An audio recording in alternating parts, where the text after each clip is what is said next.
பரிசுத்த நாமத்துக்கு மகிமை உண்டாகட்டும். இன்றைக்கு நாம் மிக முக்கியமான, நம்ம எல்லாரும் அறிந்து கொள்ள வேண்டிய, புரிந்து கொள்ள வேண்டிய ஒரு செய்தியை தான் நாம் தியானம் செய்ய போகிறோம். ஜபம் அப்படின்னா என்ன?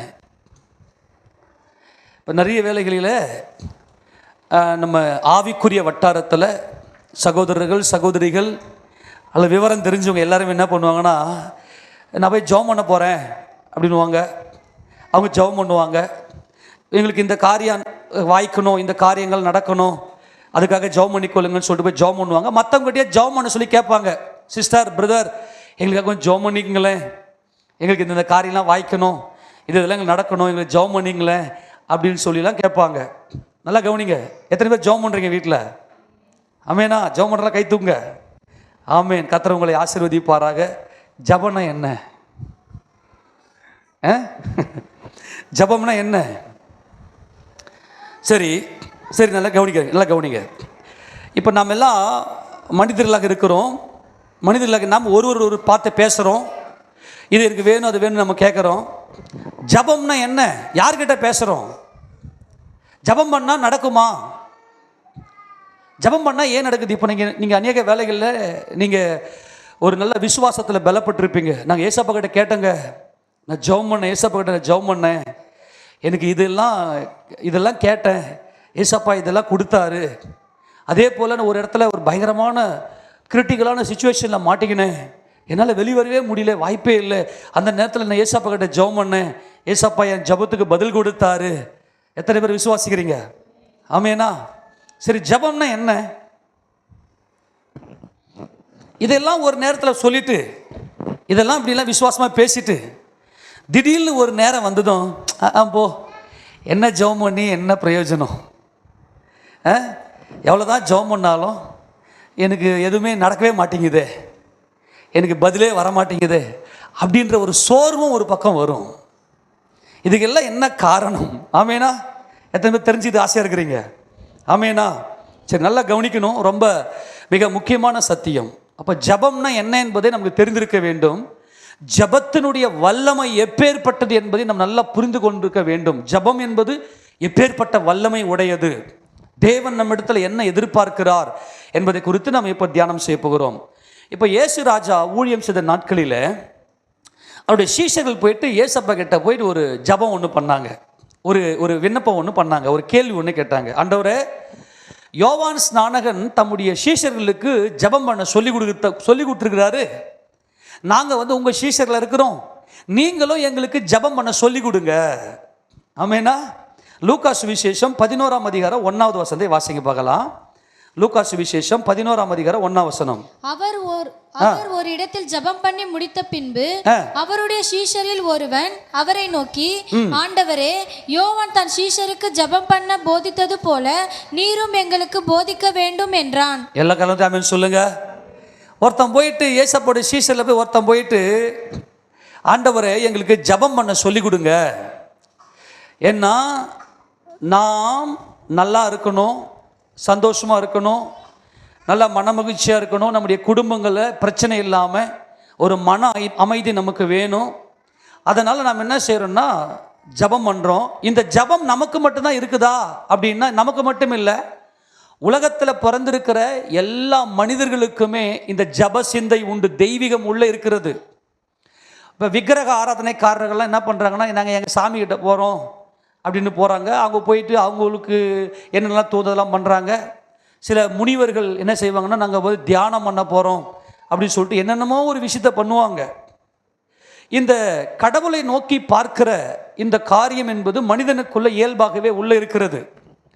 ஆனால் ஜபம் என்பது எவ்வளவு பெரிய வல்லமை உடையது, அது தேவனுடைய பார்வையில் எவ்வளவு பெரிய விலையேற பெற்றது, ஜபிக்கிறவர்கள் எவ்வளவு பெரிய பலவான்கள், இதை நம்ம நல்லா புரிந்து கொள். ஜபம் செய்கிற ஒவ்வொருவரும் எப்படிப்பட்ட பலம் உள்ளவர்களாக இருக்கிறார்கள் என்பதை பார்க்கணும்னா முதல்ல ஜபம்னா என்னன்னு தெரியணும். ஜபம்னா என்ன, அது நமக்குள்ள எப்படி இது கிரியை செய்கிறது என்பதை பார்க்கணும். இப்போ ஆண்டவர்கிட்ட போயிட்டு அவங்க என்ன கேள்வி கேட்டாங்க? எப்படி எப்படி ஜெபிக்கணும்? இன்னைக்கு கூட பார்த்தீங்கன்னா சில பேர் என்ன பண்ணுவாங்கன்னா, டெக்னிக்கலாக படிச்சுட்டு வந்துட்டு வேலைக்கு போவாங்க.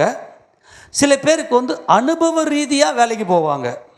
இப்போ உதாரணத்துக்கு ஒரு ஒரு ஒரு ஒரு ஒரு ஐசிஎஃப்ல இப்போ ட்ரெயின் இருக்கு இல்லையா, இப்போ பக்கத்தில் இன்டெகிரல் கோச் ஃபேக்ட்ரி இருக்கு இல்லையா, ஐசிஎஃப் இருக்கு இல்லையா, அதில் பார்த்தீங்கன்னா ஒரு சில பேர் என்ன பண்ணுவாங்கன்னா மெக்கானிக்கல் இன்ஜினியரிங் படிச்சுட்டு அவங்க கூட டெக்னிக்கலாக இது என்ன, இந்த பொருள்கள் எது எதுக்கு பயன்படும் அப்படின்னு சொல்ல படிச்சுட்டு வந்திருப்பாங்க.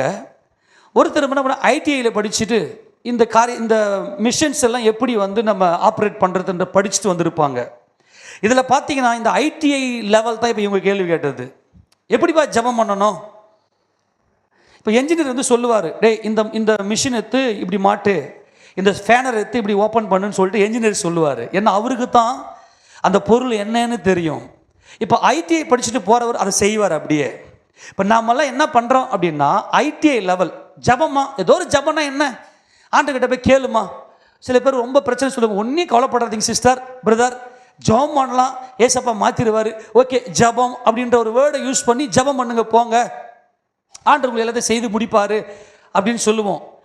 இவங்களும் ஜபம் பண்ணுவாங்க, ஜபம் பண்ணிட்டு வந்துட்டு நடக்கவே மாட்டேங்குதே அப்படின்வாங்க. இவங்க ஜபம் பண்ணாங்க, ஆனால் ஜபம்னா என்னன்னு தெரிஞ்சு பண்ணலை. ஆமேனா? இப்போது இவங்க ரெடி பண்ணி அனுப்பிச்ச ஒரு மிஷினில் கோளாறு ஏற்பட்டுரும்.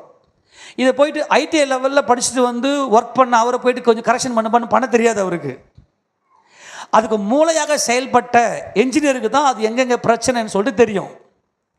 அதே போல தான் ஜபத்தில் இன்னைக்கு நமக்கு ஜபம் பண்ணியே ஒரு காரியம் எனக்கு நடக்கலை. உதாரணத்துக்கு என் கணவர் குடிகாரராக இருக்கிறாரு, என் கணவர் மனம் திரும்ப நான் விரும்புகிறேன், என் பிள்ளைங்க அடங்கவே மாட்டேங்கிறாங்க, எவ்வளவு சொன்னாலும் என் பிள்ளைங்களுக்கு கேட்கவே மாட்டேங்கிறாங்க, நானும் ஜெபம் பண்ணி பார்க்குறேன், ஆனால் அப்போ கூட நடக்கவே மாட்டேங்குதே. அப்போ நம்ம ஆண்டவர் ஜெபத்தை கேட்கலன்னு சொல்கிறீங்களா? ஏன் நம்முடைய ஜெபத்துக்கு பதில் வரல? இவங்க என்ன பண்ணாங்க, பிரச்சனையை சொல்கிறாங்க. நாங்கள் அவங்கள மாதிரி அவங்களுக்கு இந்த யோவானுடைய சீஷர்லாம் எப்படி ஜெபம் பண்ண சொல்லி கொடுத்தது போல் நீங்கள் சொல்லிக் கொடுங்க, நாங்கள் அப்படியே ஜெபம் பண்ணுறோம். அப்போது ஜெபத்துக்கு அதனுடைய வேர், அதனுடைய அஸ்திபாரம் யாருன்னா இயேசுராஜா தான். இயேசுராஜா தான் எல்லாமே. அப்போ இயேசுராஜா என்ன பண்ணா, முதல்ல அவங்க கேட்ட கேள்விக்கு பதில் சொல்லிட்டு எப்படி ஜெபிக்கணும் அப்படின்னு கேள்வி கேட்டாங்க. அவங்க என்ன மறுபடியும் இந்த வசனம் வாசி, 1ஆம் வசனம். அவர் ஒரு இடத்தில் ஜெபம் பண்ணி முடித்த பின்பு அவருடைய சீஷரில் ஒருவன் அவரை நோக்கி, ஆண்டவரே, யோவான் தன் சீஷருக்கு ஜெபம் பண்ண போதித்தது போல நீரும் எங்களுக்கு போதிக்க வேண்டும் என்றான். ஜெபம் பண்றதுக்கு போதிங்க. எப்படி? ஒன்றும் இல்லை சிஸ்டர், நீங்கள் போய் உங்கள் பாவரிக்கை பண்ணி ஜெபம் பண்ணுங்க. ஒன்றும் இல்லை பிரதர், நீங்கள் அன்றைக்கி இந்த காரியெல்லாம் பண்ணீங்கல்ல, அதெல்லாம் கொஞ்சம் ஆண்டுகிட்ட ஒப்புரவாகி மனஸ்தாபப்பட்டு ஆண்டுகிட்ட ஜெபம் பண்ணுங்க. அப்புறம் ஒன்றும் இல்லை, நீங்கள் எத்தனை மணிக்கு எழுந்து ஜெபம் பண்ணீங்க? 6 மணிக்கு பிரதர். 6 மணிக்கெலாம் இல்லை, கொஞ்சம் பிஃபோராக ஒரு 1/2 hour முன்னாடி ஒரு 5:30 மணிக்கு அது ஜெபம் பண்ணுங்க. அப்படி ஜெபத்தை குறித்து ஜெபிக்க வேண்டிய விதத்தை குறித்து பல வழிகளிலே நாம் சொன்னாலும் இயேசுராஜா நல்லா புரிந்து கொண்டு தான் இவங்களுக்கு ஒரு பயங்கரமான மகிமையான ஒரு காரியத்தை சொல்கிறாரு. நாம் பண்ணுற ஜெபத்துக்கு வல்லமை வேண்டுமே ஆனால் ஜெபம் என்றால் என்னவென்று நாம் செய்ய வேண்டும், என்னவென்று புரிந்து கொள்ள வேண்டும். எத்தனை பேர் சொல்றது புரிந்து கொள்ள முடிகிறது? ஆமேனா? ஆமேனா? சாம்பார் வைக்க தெரியாத தன்னுடைய மகளுக்கு சாம்பார் வைப்பது எப்படி என்று அம்மா சொல்லி கொடுக்குறாங்க. அம்மா ரொம்ப பிஸி, ரொம்ப முக்கியமான வேலை இருக்குது, செல்லை வச்சு ஷார்ட்ஸை வச்சு தள்ளுது அப்படியே பொண்ணை சாம்பார் செய்ய விட்டுட்டு. அம்மா என்ன பொறிஞ்சிச்சு, என்ன காஞ்சிருச்சுமா, கடுகு போடு, ஓகேம்மா, அப்புறம் வெங்காயம் போடு. ஆமேனா? இப்படி தான் கடுகு போடு, வெங்காயம் போடு, அப்புறம் பருப்பை கடைஞ்சி அதில் உள்ளே ஊற்றி, இப்படி தான் இன்றைக்கி போயின்னு இருக்குது. அந்த குழந்தைக்கு ஜபம்னா என்னன்னு தெரியல. இன்றைக்கி எல்லாருமே எப்படி இருக்கிறோன்னாக்கா, அவங்க பண்ணுறாங்க ஜபம், அவங்கள ஜபம் பண்ணுறேன், நானும் ஜபம் பண்ணுறேன். அப்புறம் சில பேருக்கு உபவாச ஜபமாமே, உபவாசம் இருந்தால் எல்லாம் பயங்கர பவராக இருக்குமாமே. சரி, உபவாசம்னா என்ன அது தெரியல. அதாவது என்னன்ற கேள்வி நம்ம கேட்டால் தான் எல்லாத்துக்குமே விடை கிடைக்கும், ஒரு தெளிவு நமக்கு பிறக்கும். சரி, இப்போ ஏசுராஜா கிட்ட சீஷர்கள் கேட்ட கேள்விக்கு இப்போ ஆண்டவர் எப்படி ஜெபிக்கணும் அப்படின்னு சொல்லி பரமண்டல ஜெபத்தை குறித்து சொல்லி தராரு. எப்படிப்பா நீங்க ஜெபிக்கணும்? வாசிங்க பார்க்கலாம். அதற்கு அவர் நீங்கள் ஜெபம் பண்ணும்போது பரமண்டல இருக்கிற எங்கள் பிதாவே, உம்முடைய நாமம் பரிசுத்தப்படுவதாக, உம்முடைய ராஜ்யம் வருவதாக, உம்முடைய சித்த பரமண்டலத்திலே செய்யப்படுகிறது போல பூமியிலையும் செய்யப்படுவதாக. எங்களுக்கு வேண்டிய ஆகாரத்தை அன்றன்று எங்களுக்கு தாரும். எங்கள் பாவங்களை எங்களுக்கு மன்னியும். நாங்களும் எங்களிடத்தில் கடன்பட்ட எவனுக்கும் மன்னிக்கிறோமே. எங்களை சோதனைக்குட்பட பண்ணாமல் தீமை நின்று எங்களை ரட்சித்துக் கொள்ளும் என்று சொல்லுங்கள் என்றார். ஆமென். சொல்லுங்க. எப்படிப்பா ஜெபம் பண்றது? எல்லாம் பரமண்டல பிதாவை நோக்கி. இந்த பரமண்டல ஜபத்தை மலை பிரசங்கத்தினுடைய மகிமையில் நம்ம ரொம்ப தெளிவாக பார்த்துருக்குறோம். கர்த்தருக்கு சித்தம்னா நீங்கள் உங்கள் வாய்ப்பு கிடைச்சா அதை எடுத்து பாருங்கள் மறுபடியும் ஒரு முறை கூட. ஏன்னா இதில் பயங்கரமாக ஆசாரி ராஜ்யம் எல்லாம் உள்ளே அடங்கியிருக்கிறது. கர்த்தருடைய பரிசுத்த மகிமை உண்டாவதாக. சரி, அது நம்ம இப்போ பார்க்க வேணாம். இப்போ எப்படி ஜபம் பண்ண வேண்டும்? ஜபம் பண்ண போதித்தது போல எங்களுக்கு நீர் போதிக்க வேண்டும் என்று கேள்வி கேட்ட சீஷர்களுக்கு ஆன்சர் கொடுத்துட்டாரு.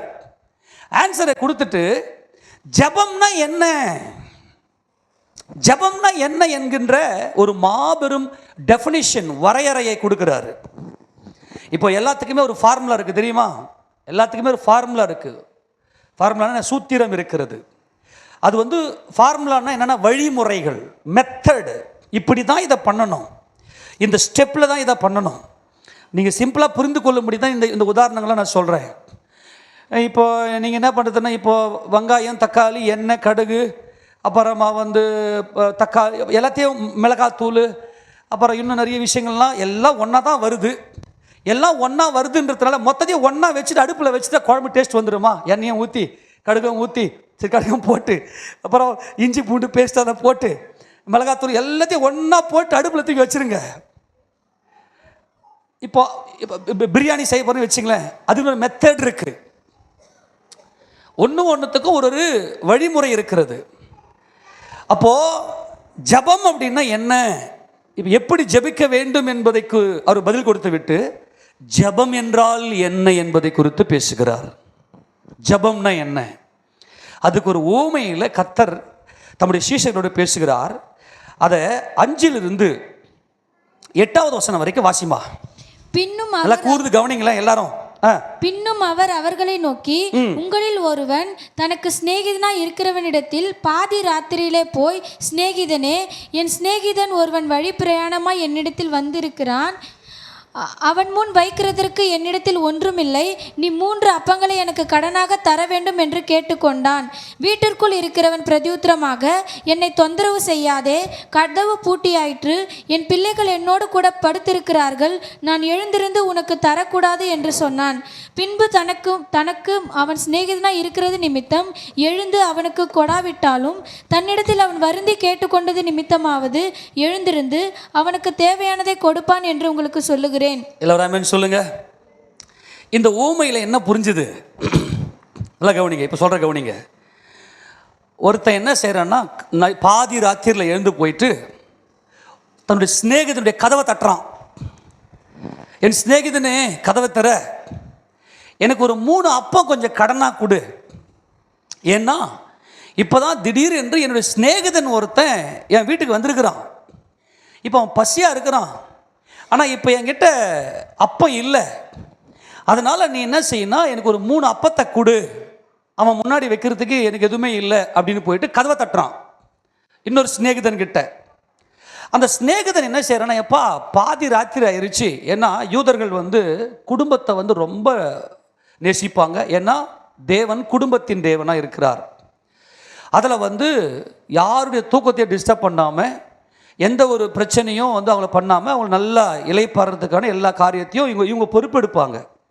இப்போ இவர் போய் நேற்றுக்கு நைட்டில் போயிட்டு எழுந்து அப்பத்தை எடுத்து கொடுக்கணும், 3 அப்பத்தை எடுத்து கொடுக்கணும் அப்படின்னா லைட்டை ஆன் பண்ணி, இல்லை அந்த காலத்தில் வச்சுக்கங்க, விளக்கை கொளுத்தி தடாம்புடான்னு சட்டி பானைலாம் உருட்டி நேற்றுக்கு கதவை திறந்து, வாங்க வாங்க எப்படி இருக்கிறீங்க, நல்லா இருக்கு, என்ன பிரச்சனை உங்களுக்கு, 3 அப்பம் வேணுமா என்னன்னு பேச, அந்த பேச்சு கேட்டு அவங்க எழுந்துக்க, என்னடா இது நம்முடைய தூக்கத்தை. ஏன்னா குடும்பம் என்பது அவ்வளோ முக்கியமானது. அந்த யூத கலாச்சாரத்தில் அவ்வளோ இம்பார்ட்டன்ட். நம்ம ஆட்களுக்கெல்லாம் இன்னமும் அந்த இங்கிதமே தெரியாது. ஃபோன் நைட்டில் வந்துச்சுன்னா போதும், ஐயோ அந்த எனக்கு ஒன்றுமே புரியலப்பா, இந்த ஃபோன் வந்தாக்கா எதற நல்லா உட்காந்து பேசிட்டு இருப்பாங்க அன்பா, ஃபோன் ஃபோன் ஃபோன் அப்படியே அந்த ஃபோன் மேலே ஒரு ஈர்ப்பு வச்சு அப்படியே அவங்க வந்து சில பேர் எல்லாம் ரிங் மிஸ்டு கால் கொடுப்பாங்க, ஒரே ரிங்கு வரும், அதுக்கு அப்படியே பதறி ஓடிப்போய் யாரோ ஃபோனு, அது என்னமோ தெரியல, அப்படியே அவங்க தூக்கத்தெல்லாம் கலைச்சி அந்த தூக்கத்தெல்லாம் கலைஞ்சி போயிட்டு அப்படியே போயிட்டு அவங்க அப்படியே கொட்டாய் விட்டு அவங்க தூங்குறதுலாம் காட்டியுமே பாதி ராத்திரிக்கு மேலே பொழுதே வெடிச்சிடும். அப்போ நைட்டில் காலையில் எழுந்து போய்ட்டு அவங்க என்ன வேலை செய்வாங்க?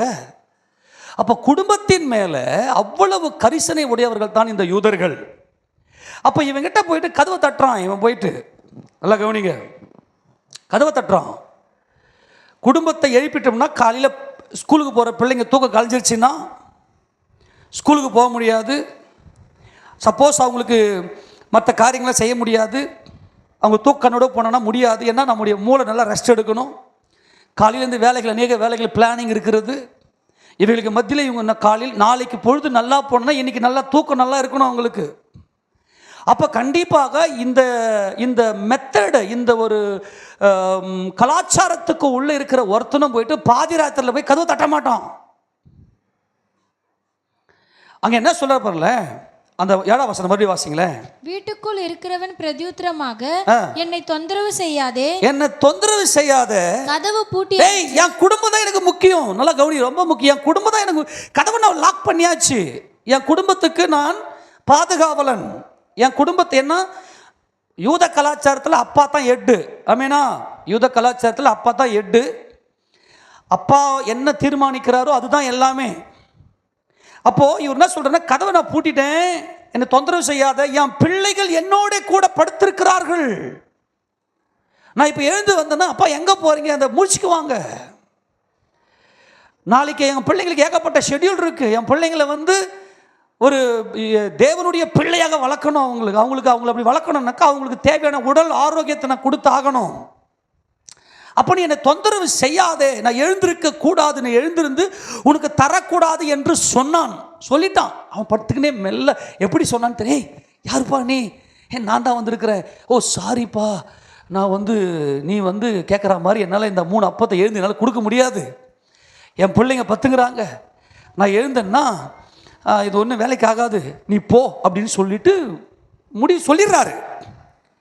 ஆனால் அப்பத்தை கேட்குறவன் எப்படி கேட்குறான் அப்படின்னா, தொந்தரவு செய்கிறான், என்ன செய்கிறான், வருந்துகிறான். ஒரே ஒரு கான்செப்ட் என்னன்னா, இவன் போயிட்டு அங்கே நின்று தொந்தரவு செய்கிறான், தொந்தரவு செஞ்சுட்டு வருந்தி, சொல்லுங்க 8ஆம் வசனம் மறுபடியும் வாசி.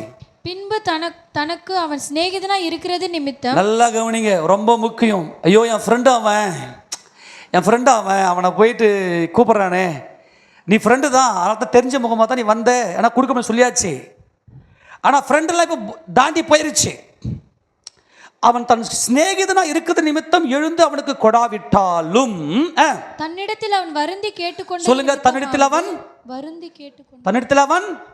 வருந்தி கேட்கிறது நிமித்தமாகவாவது எழுந்திருந்து அவனுக்கு தேவையானதை கொடுப்பான் என்று உங்களுக்கு சொல்லுகிறேன். வருந்தி, எல்லாருமே சொல்லுங்க, ஜபம்னா என்னதுங்க, வருந்தி. இந்த வருந்தி என்கின்ற அந்த வார்த்தை மூல பாஷையில் என்னுடைய அர்த்தம் என்னன்னாக்கா, ஷேம்லெஸ், வெக்கங்கெட்டு, என்ன கெட்டு, வெக்கங்கெட்டவன். ஜபம் அப்படின்னா என்னன்னா, வெட்கங்கெட்டவன். நான் பேசுறது வந்து ரொம்ப ஆழத்திலிருந்து பேசுகிறேன், ஆனால் அந்த ஆழத்தை நான் பிரசங்கிக்க போகிறதில்ல. ஜபத்தினுடைய டார்கெட், ஜபம் என்றால் என்ன என்றால், வெட்கங்கெட்டவன் வருந்தி கேட்பது, வெட்கங்கெட்டவனுடைய தேவையை கேட்பது. கவனிங்க, தேவன் நம்மை எப்படி நம்மளை படைச்சாரு அப்படின்னா, தம்முடைய சாயலின்படியும் தம்முடைய ரூபத்தின்படியும் படைத்தார். தேவன் எப்படிப்பட்டவர் என்றால், ஒன்றுமில்லாமலிருந்து ஒன்றை உருவாக்கின தேவன், விசுவாசத்தின் தேவன், அவருக்குள்ளேயே எல்லா எண்ணங்களும் அவருக்குள்ளே இருக்கிறது. அப்படிப்பட்ட தேவன் என்ன செய்தார்னா, தம்முடைய பிள்ளைகளை தம்முடைய சாயல்ல உண்டாக்கினார். நல்லா கவனிங்க, தேவன் ஒரு காரியத்தை செய்வதற்கு யாருடைய அனுமதியும் கேட்க மாட்டார். யாருடைய அனுமதியும் கேட்க மாட்டார். அப்போ அவர் சாயல்லையும் அவர் ரூபத்தில் நம்மளை படைச்சிருக்கிறாருன்னா நமக்கு தனித்தனியாக ஒவ்வொருத்தருக்கும் டிசிஷன் பவர், தீர்மானம் எடுக்கக்கூடிய வல்லமையை நமக்கு கொடுத்திருக்கிறார். தீர்மானம் எடுக்கணும். என்ன தீர்மானம் எடுக்கணும் அப்படின்னா, தேவன் தம்முடைய பிள்ளைகளை எப்படி படைச்சாரு அப்படின்னா, எல்லா காரியத்துக்காகவும் என் பிள்ளைகள் என்னையே சார்ந்திருக்க வேண்டும் என்பதற்காகத்தான் தேவன் நம்மை படைத்தார். மனிதன் என்ன செஞ்சிட்டான்னா, என்னால் எல்லாம் கூடும், தேவனால் தான் எல்லாம் கூடும். ஆமென். ஆனால் மனுஷன் என்ன பண்ணிட்டான்னா, என்னால் எல்லாம் கூடும் அப்படின்னு சொல்லி அவனுடைய அறிவை நம்பி தேவனை விட்டு வெளியே வந்துட்டான், தேவனை விட்டு பிரிஞ்சு போயிட்டான். ஆனால் மனிதனுக்குள்ள தீர்மானிக்கக்கூடிய வல்லமையை கொடுத்திருக்கிறார். என்ன வல்லமையை கொடுத்திருக்கிறார்? தீர்மானிக்கக்கூடிய வல்லமையை கொடுத்திருக்கிறார். எடுத்து வாசிங்க அந்த வசனத்தை. யோபுவின் புத்தகம் 33வது அதிகாரம், யோபு 33. கொஞ்சம் நல்லா புரிஞ்சுக்கணும் இதை. 14வது வசனத்தை வாசிங்க பார்க்கலாம். யோபு 33:14. தேவன் ஒரு விசை சொல்லி இருக்கிற காரியத்தை இரண்டாம் விசை பார்த்து திருத்துகிறவர் அல்லவே. நல்லா கவனிக்கணும். தேவன் ஒரு முறை சொல்லிய காரியத்தில் மறுபடியும் போய் திருத்த மாட்டார். சொல்லு, தேவன் மறுபடியும் போய் திருத்த மாட்டார். அதே சாயலையும் அந்த ரூபத்தையும் தான் தேவன் நமக்கு கொடுத்திருக்கிறார். நல்லா கவனிங்க. ஜபம் என்பதனுடைய அர்த்தம் என்னவென்று சொன்னால், இன்னும் நம்ம சொல்றது என்ன கவனிங்க, நாம் எடுக்கிற தீர்மானம். அவ்வளோதான், முடிஞ்சு போச்சு. நாம் எடுக்கிற தீர்மானம். இப்போ நம்ம என்ன செய்வோம் தெரியுமா? நம்முடைய பிள்ளைங்களை போயிட்டு, ஏய் இதை செய்யாத, ஏய் அதை பண்ணாத, நீ ஏன் இதை எப்பவுமே இது செஞ்சுருக்கிற, நீ இப்படி தான் போகணும், நீ அப்படி தான் வரணும்னு நம்ம சொல்லுவோம். ஆனால் அந்த பிள்ளைங்களை பார்த்தா மறுபடியும் அதே தப்பை செஞ்சுக்கினே இருப்பாங்க. கண்டுபிடிச்சிங்களா? என் பிள்ளை மாறவே மாட்டேங்குது. எப்படி மாறும்? நல்லா கவனிங்க. நம்ம எல்லாருக்கும் அறிவு இருக்கிறது. அந்த அறிவில் நாம் என்ன செய்கிறோம் அப்படின்னா, தீர்மானங்கள் எடுக்கிறோம். அந்த தீர்மானம் எப்படிப்பட்டதுன்னா, தேவன் ஒரு விசை சொல்லிய காரியத்தில் மறுபடியும் போய் மாற்றாதவர். நாம் எடுக்கிற தீர்மானத்தில் தான் நம்முடைய வாழ்க்கையே அமைந்திருக்கிறது. அந்த தீர்மானத்தில் நாம் என்ன செய்கிறோம் அப்படின்னா, இப்போ நம்ம ஒவ்வொருத்தரையும் ஒரு ராஜாவாகத்தான் தேவன் படைத்திருக்கிறார். நம்ம எல்லாம் ராஜாக்கள். நம்ம என்ன செய்யணும்னா, நாம் சந்தோஷமாக இருந்தால் தான் நம்முடைய ராஜ்யம் நிலைக்கும். சந்தோஷமே ராஜ்யம். நல்லா கவனிங்க. இந்த பூமியில் நம்ம சந்தோஷமாக இருந்தால் தான் நம்முடைய ராஜ்யம் நிலைக்கும். ஆனால் என்றென்றைக்கும் நிலைத்திருக்கிற நித்திய ராஜா யார் என்றால் தேவனே. தேவனால் மட்டும்தான் யார் சந்தோஷத்தை நிரந்தரமாய் கொடுக்க முடியும் என்பதை மனிதன் மறுத்துவிட்டு, நான் எடுக்கிற என் தீர்மானத்தில் என்ன நான் நம்புகிறேன். ஏன்னா இந்த தீர்மானம் என்பது யாருடையதுன்னா தேவனுடையது. இப்போ கவனிங்க, இன்னொரு வசனத்தை வாசிங்க. 2ஆம் சங்கீதம் 2வது சங்கீதத்தில் 6வது வசனத்தை வாசிங்க பார்க்கலாம். தீர்மானத்தின் விவரத்தை நான் சொல்லுவேன். தீர்மானத்தின் விவர 7ஆம் வசனமா? வாசி. 2:7. தீர்மானத்தின் விவரம் சொல்லுவேன். சொல்லுங்க, தீர்மானத்தின் விவரம் சொல்லுங்க. தீர்மானத்தின், எல்லாரும் ஆமென் சொல்லுங்க. என்ன சொல்லுவேன்? தீர்மானத்தின் விவரம் சொல்லுவேன். கர்த்தர் என்னை நோக்கி, நீர் என்னுடைய குமாரன், இன்று நான் உம்மை ஜனிப்பித்தேன். நல்லா கவனிங்க. பிதாவாகிய தேவன் தம்முடைய மனதில் தீர்மானத்தை வைத்து விட்டார். என்ன தீர்மானம்? என் ஆண்டவராகிய இயேசு கிறிஸ்து, என் குமாரனாகிய இயேசு கிறிஸ்துவே, அவர் என்றென்றைக்கும் ராஜா. என்னை கேளும், அப்போது ஜாதிகளை உமக்கு சுதந்திரமாகவும் பூமியின் எல்லைகளை உமக்கு சொந்தமாகவும் கொடுப்பேன். நீர் என்றென்றைக்கும் ராஜாவா இருக்கிறீர் என்று தேவன் என்ன செய்து விட்டார்? தீர்மானம் செய்து விட்டார். தேவன் எப்படிப்பட்டவர் என்றால் சந்தோஷம் நிறைந்தவர். அவருடைய ராஜ்யம் மகிமை நிறைந்தது. தேவன் மனமகிழ்ச்சி உடையவர். அப்ப தேவன் என்ன செய்து விட்டார் என்றால், அவர் எப்படி ஒரு காரியத்தை தீர்மானிக்கிறாரோ அதே போல தீர்மானிக்கக்கூடிய பவர் நமக்கு கொடுத்திருக்கிறார். இப்ப நமக்குள்ள ஒரு தீர்மானத்தை எடுத்துட்டோம்னா அந்த தீர்மானத்தை மாற்றவே முடியாது. நாம் இப்போ தானியேல் பார்த்தீங்கன்னா, ராஜாவின் போஜனம் என்னை தீட்டுப்படுத்தும், ராஜாவின் போஜனத்தினால் என்னை தீட்டுப்படுத்திக் கொள்ள மாட்டேன் அப்படின்னு சொல்லிட்டு மனசுக்குள்ள தீர்மானம் பண்ணிட்டு அங்கே தனக்கு அந்த ஆகாரத்தை கொடுத்த அந்த பிரதானி கிட்ட போய் பேசுறார். அதே இடத்துக்கு தீர்மானத்துக்காக நான் அந்த வசனத்தை காட்டுறேன். தானியேல் தீர்க்கதரிசியின் புத்தகம். ஏன்னா வேதம் முழுக்க இந்த சைக்காலஜி உண்டு, நமக்கு நேரம் இல்லாததுனால நான் ஷார்ட்டா சொல்லிட்டு போறேன். நான் 8 வாசிக்க பார்க்கலாம். தானியேல் 1:8 வாசிக்க பார்க்கலாம். தானியேல் ராஜாவின் போஜனத்தினாலும் அவர் பானம் பண்ணும் திராட்சை ரசத்தினாலும் தன்னை தீட்டுப்படுத்தல் ஆகாது என்று தன் இருதயத்திலே தீர்மானம் பண்ணிக்கொண்டு. சரி கவனிங்க, தன் இருதயத்தை என்ன பண்ணா? தீர்மானம் பண்ணிக்கொண்டு. அதாவது சட்டம், கவனிங்க, சட்டம், தீர்மானம், முடிவு எடுத்துட்டு, டிசிஷன் எடுத்துட்டு. எல்லாம் கவனிங்க, எல்லாம் கவனிங்க, ரொம்ப முக்கியம். நாம் தேவனுடைய பிள்ளைகள். என் தேவைகளை எல்லாம், என் சந்தோஷம், அப்பா, ஒரு அப்பாவுடைய நோக்கம் என்ன நோக்கம்? தம் பிள்ளைங்க எப்படி இருக்கணும் சொல்லுங்க, தம் பிள்ளைங்க எப்படி இருக்கணும்? சந்தோஷமா இருக்கணும். சந்தோஷமே ராஜ்யம். என்னுடைய ராஜ்யம் நான் நிலைத்திருக்கணும்னா, நான் என்றென்றைக்கும் தேவனுடைய பிள்ளையாக நிலைத்திருக்கணும்னா என் மனசுக்குள்ள பூரண சந்தோஷம் நிலைத்திருக்க வேண்டும். அப்போ சந்தோஷம், மனுஷனுக்குள்ள சந்தோஷம் கிடைக்கலன்னா, சில பேரை பார்த்தீங்கன்னாக்கா தற்கொலைக்கு, வீட்டை விட்டு வெளியே போயிருக்கு. இதுக்கெல்லாம் என்ன ரீசன் அப்படின்னாக்கா, தங்களுக்கு சந்தோஷம் கிடைக்கல. அதனால மனம் முறிவு ஏற்பட்டு உள்ளம் உடைஞ்சி போயிட்டு அவங்க என்ன பண்ண, தவறான முடிவெடு தீர்மானம் பண்ணி கொண்டு போயிடுறாங்க.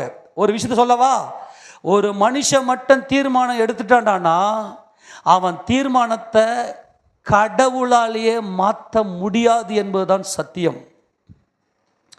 கடவுளே மாற்றவும் மாட்டார். தேவன் தம்மை மகிமைப்படுத்துகிறார். ஏனென்றால் இந்த தீர்மானம் எடுக்கக்கூடிய முடிவை தேவன் நமக்கு கொடுத்திருக்கிறார்.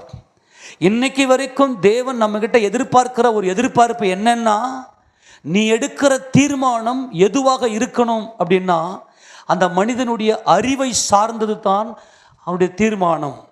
கடவுள், தெய்வம், வானத்தையும் பூமியையும் உண்டாக்கின சர்வ வல்லமையுள்ள தேவன் இன்றைக்கும் நாம் தீர்மானிக்க வேண்டும், என் தேவனால மட்டும்தான் எல்லாமே கூடும்னு சொல்லி. ஆனால் ஏதேன் தோட்டத்தில் மனுஷன் பாவம் பண்ணதுமே என்ன நடந்துச்சு? அவன் தீர்மானிக்கிறான், அவன் ஆர்டர் கொடுக்குறான், அவன் ஜீவோ பாஸ் பண்ணுறான். நம்ம எல்லாருமே ஒரு கவர்மெண்ட், தெரியுமா? பாருங்க, நம்ம எல்லாருமே ஒரு கவர்மெண்ட்டு. நம்ம ராஜா, இதில் ராஜா உட்காந்துங்கிறாரு. இந்த ராஜாவுடைய கவர்மெண்ட்டில் உள்ளுக்குள்ள இருக்கிற மனதில் ஒரு அமைச்சரவை இருக்கிறது. அந்த அமைச்சரவை எப்படிப்பட்டது? ஒரு சிஎம் இருப்பார், இல்லை ஒரு பிரைம் மினிஸ்டர் இருப்பார். உள்ள என்ன பண்ணோம்? நமக்குள்ள என்ன கவனிங்க, நமக்குள்ள ஒரு ஹோம் மினிஸ்டர் உள்ள இருப்பார். அவர் தான் மெயின் ஆள். அவர் தான் என்ன பண்ணுவார்னா, சீஃப் மினிஸ்டருக்கு எல்லா காரியத்தையும் கொண்டு போயிட்டு ஜீவோ பாஸ், தீர்மானம் என்ன ஜீவோ பாஸ் பண்ணலான்னு உள்ள இருக்கும். இப்போ நமக்குள்ள என்ன பண்ணுவார்னா, நமக்குள்ளே ஒரு அமைச்சர் இருப்பார். அந்த எண்ணங்கள் என்ன எண்ணங்கள்? ஒரு சீஃப் மினிஸ்டர் இருப்பார், அப்புறம் ஹோம் மினிஸ்டர் இருப்பார், அப்புறம் என்னது ஃபினான்ஸ் மினிஸ்டர் இருப்பார். ஃபினான்ஸ் மினிஸ்டர் என்னது? பணத்தை கையாளக்கூடிய அமைச்சர் உள்ள இருப்பார். டிஃபென்ஸ் மினிஸ்டர் உள்ள இருப்பார். பாதுகாப்பு அமைச்சர் உள்ள இருப்பார். போக்குவரத்து துறை அமைச்சர் உள்ள இருப்பார். இப்போ நல்லா கவனிங்க, இப்போ நமக்கு ஒரு சுகாதாரத்துறை அமைச்சர் உள்ள இருப்பார். எல்லாம் நமக்கு உள்ள இருப்பார். நமக்கு உள்ளே தீர்மானம் பண்ணி என்னால் எல்லாம் முடியும்ன்ற ஒரு டிசிஷனுக்குள்ளே நம்ம வந்துடுவோம். தேவனை நம்ம விசுவாசிக்கல, நம்முடைய மாம்ச பலத்தையும் மாம்ச அறிவியை நம்பி மனுஷன் தூரம் வந்துட்டான். இப்போ உதாரணத்துக்கு நமக்குள்ளே நடக்கும் ஒரு விஷயம் நடக்கும். இப்போ எனக்கு சாப்பாடு தேவை. உள்ளகிற ஹோம் மினிஸ்டர் என்ன பண்ணுவோம்? இப்போ உனக்கு சாப்பாடு தேவை. உடனே என்ன பண்ணுவார்னா, உள்ளே இருக்கிற ஒரு சுகாதாரத்துறை அமைச்சரை அனுப்பிச்சு, ஒரு உணவு அமைச்சரை அனுப்பி அதை நம்ம ஆயத்தப்படுத்திக்குவோம். நிதித்துறை அமைச்சர், இந்த நிதித்துறை அமைச்சர் என்ன செய்வார்னா, பணத்தை கையாளுவார். இப்போ எனக்கு பணம் தேவை, இந்த பணத்துக்கு என்ன எங்கே போகலாம்? இப்போ என்ன பண்ணுவார்? நீ போயிட்டு வேலை செய், நீ போயிட்டு வேலை செஞ்சு இந்த வேலையில் இவ்வளோ பணம் வரும், இந்த பணம் வந்ததும் இதை கொண்டு என் சந்தோஷத்தை நிறைவாக்கி கொள்ளுகிறேன். ஆமேனா? உள்ள ஒரு போக்குவரத்து துறை அமைச்சர் இருப்பார். அவர் என்ன பண்ணுவார்? இப்போ நான் பேரம்பாக்கம் போகணும். பேரம்பாக்கம் போகணும்னா சைக்கிளில் போகலாமா, பைக்கில் போகலாமா, நடந்து போகலாமா அப்படின்னு டிசிஷன் ஒரு தீர்மானம் வரும். அவர் தீர்மானம் பண்ணிட்டு, நான் பைக்கில் தான் போகணும். ஹலோ, எங்கே இருக்கிறீங்க? நான் கம்பெனியில் இருக்கிறேன். இன்றைக்கி நான் 6 மணிக்கு பேரம்பாக்கம் போகணும், நான் தீர்மானம் பண்ணிட்டேன். நீ 5:30 மணிக்கெலாம் வீட்டுக்கு வந்தாகணும்னு தீர்மானம் பண்ணிவிட்டு அவர் 6:30 மணிக்கு வந்தார்னா வீட்டில் முடிஞ்சுது வேலை. நாம் எல்லாரும் ஒரு ராஜ்யம். இந்த ராஜ்யத்தில் என்னால் எல்லாம் கூடும்னு வச்சு தீர்மானம் பண்ணிக்கின்னு உள்ள ஒரு நிதித்துறை அமைச்சர் இருப்பார். ஐயோ எனக்கு இவ்வளோ பணம் தேவையாக இருக்குது, என்ன பண்ணலாம், இங்கே போகலாம் அங்கே போகலாம், இந்த வேலை செய்யலாம், அங்கே போய் கடை வாங்கலாம், உள்ளுக்குள்ளேயே எண்ணங்கள் தீர்மானம் பண்ணிக்கின்னு உள்ளதை நம்ம என்ன பண்ண செயல்படுகிறோம். என்னால் எல்லாம் கூடும்.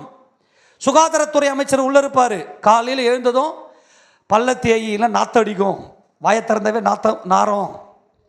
அப்புறம் நல்லா குழி காலையில் நமக்கு உள்ள இருக்கிற சுகாதாரத்துறை செயல்படலைன்னா அவங்கள தூங்கி நேருப்பாங்க, குளிக்கவே மாட்டாங்க. குளிக்கல, உள்ள சுகாதாரத்துறை சரியாக வேலை செய்யலை. ஆமேனா, நம்ம எல்லாரும் ராஜ்யங்க. அப்புறம் பாதுகாப்புத்துறை அமைச்சர் உள்ள இருப்பார். பாதுகாப்புத்துறை அமைச்சர் சொல்லுங்க, இந்த பக்கம் போ, ஓரமாக போ, செருப்போட்டுன்னு போ, அங்கே முள் இருக்குது, அங்கே போனால் கல் இருக்கும். இதெல்லாம் நமக்கு உள்ளே நடக்கிற ஒரு பெரிய ராஜ்யம் உள்ளே இருக்குது. தேவனில் கை வைக்க முடியாது, தேவன் ராஜாதி ராஜா. ஆமேனா. ஆனால் என்ன பண்ணிட்டான் மனுஷன்னா, என் பிள்ளைங்க என்னையே சார்ந்திருக்கணும்னு கொடுத்து தீர்மானம் பண்ண சொன்னார், என் தேவனால் தான் எல்லாம் கூடும்னு. ஆனால் மனுஷன் என்ன பண்ணுறான்னா, சுயம், சொல்லுங்க பார்க்கலாம், சுயத்தில் என் மாம்ச பலத்தில் என்னால் எல்லாம் கூடும்னு சொல்லி உள்ளுக்குள்ளேயே தீர்மானங்கள் பண்ணின்னு ஒரு அமைச்சரவை உள்ளே இருந்துட்டு ஹோம் மினிஸ்டர் உள்ள இருப்பார். இந்த ஹோம் மினிஸ்டர் தான் ரொம்ப முக்கியம். இந்த சுய பரிதாபம் இருக்கு, ஐயோ என்னன்னா யாருமே பிடிக்கவே மாட்டேங்குது, என்னை எல்லாருமே வெறுக்கிறாங்க. அவர் தான் ஹோம் மினிஸ்டர். அவர் தான் உள்ளே இருந்துக்கிட்டு சீஃப் மினிஸ்டருக்கு ஒரு தீர்மானத்தை கொடுப்பாரு, உன்னுடைய நிலைமை இதுதான்னு. அதை எடுத்துக்கிட்டு தான் நாம் செயல்படுகிறோம். நம்முடைய வாழ்க்கையை முழுக்க 100% ஒவ்வொரு மனிதனுக்குள்ளேயும் மனதுக்குள்ள ஒரு ராஜ்யமே இருக்குது. எண்ணங்கள் ஓடும் தெரியுமா? ஆமேனா, நான் சொல்றது புரியுதா? உள்ளுக்குள்ள ஒரு அமைச்சரவையே இருக்குது. அப்புறம் மின்சாரத்துறை அமைச்சர், கரண்ட் இல்லைன்னா அவரால் என்னது கரண்ட்டே இல்லை, உள்ள வேற மாதிரி போயிடும். போக்குவரத்து துறை அமைச்சர் உள்ள இருக்கிறாரு. ஒன்னொன்னுத்துக்கும் நமக்கு உள்ளே டிசிஷன் பண்ணி நான் என்ன செய்யலான்னு சொல்லி ஒரு அமைச்சரவையே உள்ள செயல்படுது. நீ போய் உன் பிள்ளை கிட்ட போயிட்டு டேய் நீ இதை செய்யறன்னா செய்யவே மாட்டான். விஷயம் தெரிஞ்சுங்க, நான் சொல்றது ரொம்ப முக்கியமானது. அப்படியானால் அவனை ஒரு நீதியின் பாதையில் நடத்தணும்னா நாம் செய்ய வேண்டிய ஒரு காரியம் என்ன அப்படின்னா, அவன் அறிவுக்கு, நல்லா கவனிங்க, அவன் அறிவில் முதல்ல நம்ம எதை கொடுக்கணும்னா சத்தியத்தை நல்லா கொடுத்து, உன்னால் ஒன்றுமே ஆகாது, தேவனாலே மாத்திரமே எல்லாம் கூடும் என்று தன்னுடைய மனதில் அவன் டிசிஷன் எடுப்பான் பாருங்க, தீர்மானம். அந்த தீர்மானத்தை தான் தேவன் கேட்கிறார். அந்த தீர்மானத்துக்கு பேரு தான் ஜெபம். என் தேவனால் தான் எல்லாம் கூடும்.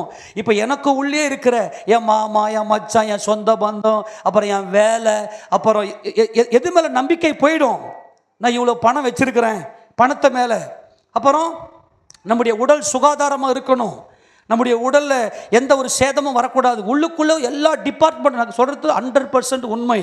நீங்கள் ஒரு கவர்மெண்ட்டை கவனித்து பாருங்கள். அந்த கவர்மெண்ட்டை இயங்குறதுக்கு எப்படி ஒவ்வொரு காரியத்துக்கு ஒரு துறை இருக்கிறதோ, அது ஒன்றுத்துக்கும் ஒரு துறை இருக்குது. இப்போ மேக்சிமம் நமக்குள்ளே இருந்து செயல்படுகிற ஒரு பயங்கரமான துறை என்ன துறை? நிதித்துறை, ஃபினான்ஸ் மினிஸ்டர்.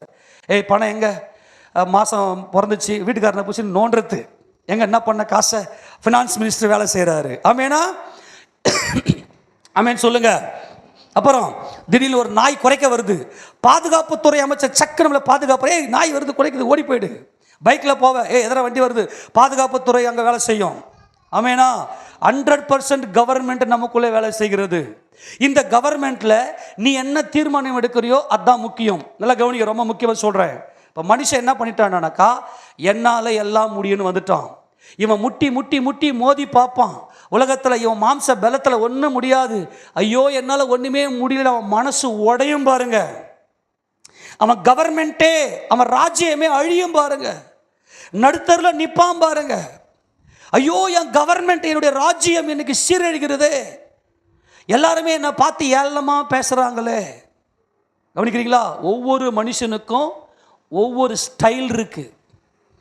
ஒவ்வொரு மனுஷனுக்கும் தனித்தனியாக தான் ராஜ்யத்தை பெருமைப்படுத்தக்கூடிய, மகிமைப்படுத்தக்கூடிய பவரை தேவன் கொடுத்திருக்கிறார். சில பசங்களை பார்த்தீங்கன்னா, சில பொம்பளை பசங்க நல்லா மேக்கப் பண்ணும், கம்முன்னு விட்டுணும். நீ எப்படி மேக்கப் பண்ணுற, அப்படி பண்ணுற, இப்படி பண்ணுறன்னு சொல்லி அந்த மனசை போட்டு உடைக்கக்கூடாது. அந்த மனசுக்குள்ளே எடுத்துக்கிட்டு கவர்மெண்ட் ஆர்டர், ஜீவோ, தீர்மானம், நான் ரொம்ப அழகாக இருக்கிறேன். எல்லாருக்குள்ளேயுமே இந்த சென்ஸ் இருக்கு, அதை போய் நீ மாற்றவே முடியாது. யாரையும் யாரை பற்றியும் பேசவே கூடாது. உன் பிள்ளைங்களை பற்றி நீ இப்படி இப்போ அப்படி அவன் உள்ளுக்குள்ள இருக்கிற கவர்மெண்ட் கையை காலை உடச்சி ஒரு ஆண்டவர். சில வேலைகள் நம்ம ஆட்கள் என்ன பண்ணுறதுன்னா பிள்ளைங்களை போட்டு கொம்பு எடுத்து அடி புலக அடிக்கிறது. நானும் பயங்கரமாக அடிப்பேன். போயிட்டு உட்காந்து என்னென்னு அலசி பார்ப்பேன். நல்லா கவனிங்க, எவ்வளோ பெரிய பாவம் தெரியுமா? இந்த டிஎன்ஏ இருக்கு இல்லையா நமக்குள்ளே இருக்கு, இதெல்லாம் நான் உங்களுக்கு டிவிலாம் போட்டு காட்டினேன். இந்த டிஎன்ஏ என்ன பண்ணால் அவனை சுய நம்பிக்கையை கொடுத்து பாவத்துக்குள்ளாக அவனை நடத்தி அவனை சுய நம்பிக்கை தன்னை நம்ப வைப்பான்.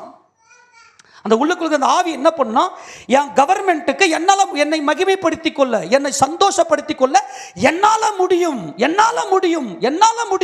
தப்பார், எனக்கு பலன் இருக்குது. நான் இப்போ என்ன இந்த ஃபினான்ஸ் மினிஸ்டர் வச்சு என்ன பண்ணுவேன்னு இப்போ ஒரு தீர்மானம் எழுதுவார். அடுத்த மாதம் பட்ஜெட்டை என்ன பண்ணலாம், ஓகே அடுத்த மாதம் ஒரு 20 தடவை சம்பளம் வரும். அவர் ஃபினான்ஸ் மினிஸ்டர் உள்ள சொல்லுவார், ஓகே இந்த வேலைலாம் பண்ணு, இதெல்லாம் முடிச்சுக்க. ஓகே உடனே டிஃபென்ஸ் மினிஸ்டர் சொல்லுவார், ஐயோ உனக்கு இங்கே ஒரு ஆபத்து ஒன்று இருக்குதே, அதுக்கு என்ன பண்ணலாம், அதுக்கு கொஞ்சம் பணத்தை ஒதுக்கலாம். ஆமேனா? சுகாதாரத்துறை அமைச்சர் என்ன பண்ணுவார், கொரோனா வந்துச்சு, அங்கே தும்மன ஓடி போயிடு, உன்னை பாதுகாக்கிறவர் உள்ள ஒரு அமைச்சரவை இருக்கிறது. அதில் நீ எடுக்கிற தீர்மானங்கள் ரொம்ப முக்கியம். என்னால் எல்லாம் கூடும், நான் என்னை காப்பாற்றிக்குவேன். இதுதான் அந்த சுயம்தான் தேவனையும் மனிதனை விட்டு பிரிச்சுது. ஆமேனா? தேவனையும் மனிதனை விட்டு பிரிச்சிருச்சு. இப்போ யாருக்கிட்டையாவது போயிட்டு எதனா கேட்கறதுக்கு அப்படி வெக்கப்படும். ஞாபகம் இருக்குதா? எல்லாருமே போய்ட்டு முதல்ல போய் யார்கிட்ட கை நீட்டுறதுக்கு சில பேர் சொச்சா, நான் யாருக்கிட்டையுமே கை நீட்டி பழக்கமே இல்லைங்க எனக்கு. ஏன், என் ராஜ்யம் அவ்வளோ பெரிய கம்பீரமான ராஜ்யங்க, ஆனால் இங்கே வேறு வழியே இல்லைங்க, நான் கை நீட்டுறேங்க இன்னைக்கு. அதுதாங்க ஜபம். நல்லா கவனிச்சிங்க, ஜபம்னா என்ன தெரியுமா? என்னால் எதுவுமே ஆகாது, என் தேவனாலே எல்லாம் கூடும்னு அவன் மனசுக்குள்ள தீர்மானம் எடுப்பான் பாருங்க. அவன் மனசுக்குள்ள தீர்மானம் எடுத்து கையை ரெண்டுத்தையும் தேவனுக்கு நேரம் நோக்கி, என் தேவனே, என் ராஜ்யம் நான் மனமகிழ்ச்சியாக இருக்கிறதுக்கு இந்த மாம்சத்தினால ஒன்றுமே ஆகாதுப்பா, என் தேவனால் மட்டும்தான் எல்லாமே கூடும்னு அவன் மனசுக்குள்ள அவன் எடுக்கிற தீர்மானத்துக்கு பேர் தான் ஜபமே தவிர, நீ உட்கார ஒரு மணி நேரம் உட்காந்து எத்தனை செகண்டு உன் சிந்தனை தேவனுக்கு நேராக போகுதுன்னு மட்டும் சொல்லுங்க பார்க்கலாம். எவ்வளோ நேரம் ஜெபம் பண்ணுங்க? 1 மணி நேரம் ஜெபம் பண்ணுங்க. சரி, 1 மணி நேரம் நீ உட்காந்துருப்ப. இப்போ கூட நிறைய பேர் உட்காந்துக்கிறீங்க. அந்த தீர்மானம், மனதில் இருக்கிற தீர்மானங்கள் மனது எங்கெங்கேயோ அலைஞ்சுன்னு இருக்கும். நல்லா கவனி, ஜபம் ஏன் இன்னைக்கு அநேகருக்கு ஜபத்துக்கு ஏன் பதில் வரல அப்படின்னா, தங்களை நம்பிக்கொண்டு நான் முடிச்சிருவேன் இந்த காரியத்தை. இப்போ உதாரணத்துக்கு ஹாஸ்பிட்டலுக்கு போவாங்க. பிரதர் நாங்கள் ஹாஸ்பிட்டலுக்கு போகிறோம் பிரதர், எனக்காக ஜெபம் பண்ணுங்க பிரதர். ஏன் இவங்க ஹாஸ்பிட்டலுக்கு போகிறாங்க? இவங்ககிட்ட காசு இருக்குது, உடம்புக்கு சுகத்தை கொடுத்து டாக்டருக்கு உள்ள சுகாதாரத்துறை அமைச்சர் சொல்லுவார், இங்கே போ, அங்கே போ, இந்த அறிவு மாம்ச அறிவு, அந்த டாக்டர் கிட்ட போ. அப்புறம் உணர்த்துறது சொல்லுவாங்க, மாம்சம் என்னம்மா உடம்பு இப்படியே போய்க்கினே இருக்குது, ஒன்றுமே முடியலைங்க, எத்தனையோ டாக்டர் கிட்ட பார்த்து, அந்த டாக்டர் கிட்ட போயேன். அப்படிங்களா? அங்கே போன நிறைய அந்த அறிவு உள்ளே போன உடனே ஹோம் மினிஸ்டர் என்ன பண்ணுவார்னா, ஓகே தீர்மானம் நல்லா இருக்குது, அப்போ அங்கேயாவது போய் பார்க்கலாமா அப்படின்னு சொல்லிட்டு இந்த சீஃப் மினிஸ்டர் சொல்லுவார். ஓகே, இவர் ராஜ்யத்தை தேடி ஓடுவார். 100% நம்ம ராஜ்யம். எத்தனை பேருக்கு சொல்றது புரியுது? இந்த ராஜ்யத்தில் நானே ராஜா, என்னால் எல்லாம் கூடும். சொல்லுங்க, இதுதான் இன்னைக்கு தேவனையை நம்மை விட்டு பிரிச்சுது. அப்போ அங்கே ஓடுவோம். அப்போ நமக்கு உள்ள இருக்கிற ஒவ்வொரு துறை, சில பேர் பள்ளி கல்வித்துறை, எத்தனை படிக்கிற? 10th படிக்கிறேன், பள்ளி கல்வித்துறை. இவங்க ஹையர் எஜுகேஷனுக்கு போயிருக்க மாட்டாங்க. உள்ள எத்தனை படிச்சிருக்கிறீங்க? இது 10th மேலே ஏறாது. அவருடைய அந்த பள்ளி கல்வித்துறை ரொம்ப வீக்காக இருக்கு. அந்த அமைச்சர் யார் இப்போ தமிழ்நாட்டுக்கு?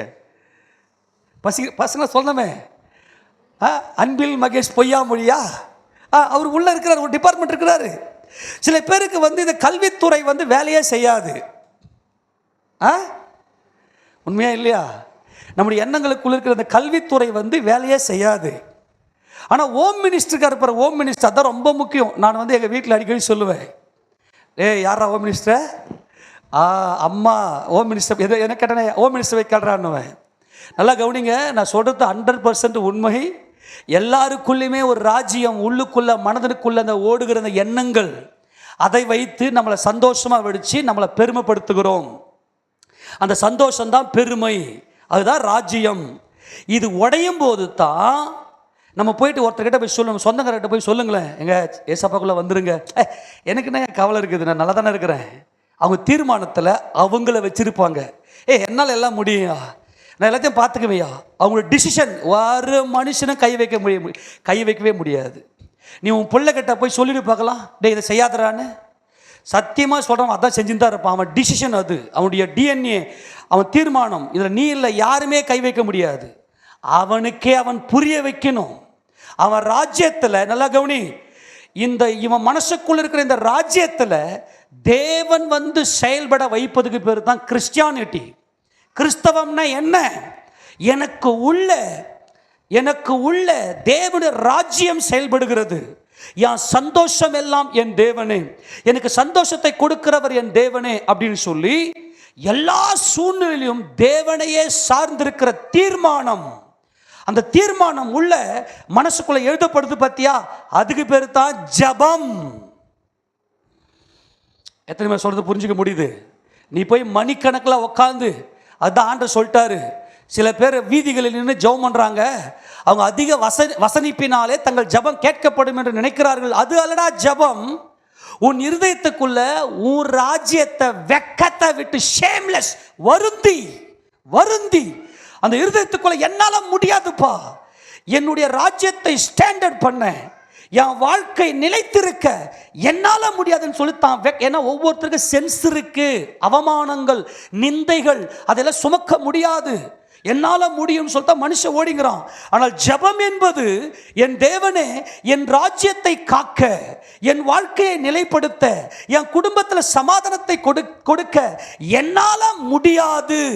இந்த வெக்கத்தை விட்டு, என் ராஜ்யத்துடைய வெக்கத்தை விட்டு, என் தேவனாலே மாத்திரமே எல்லாம் கூடும் என்று எண்ணுகிற அந்த எண்ணத்துக்கு பேரு தான், அந்த தீர்மானம், அந்த இருதயத்துக்குள்ள இருக்கிற அந்த தீர்மானத்துக்கு பேரு தான் ஜெபம்.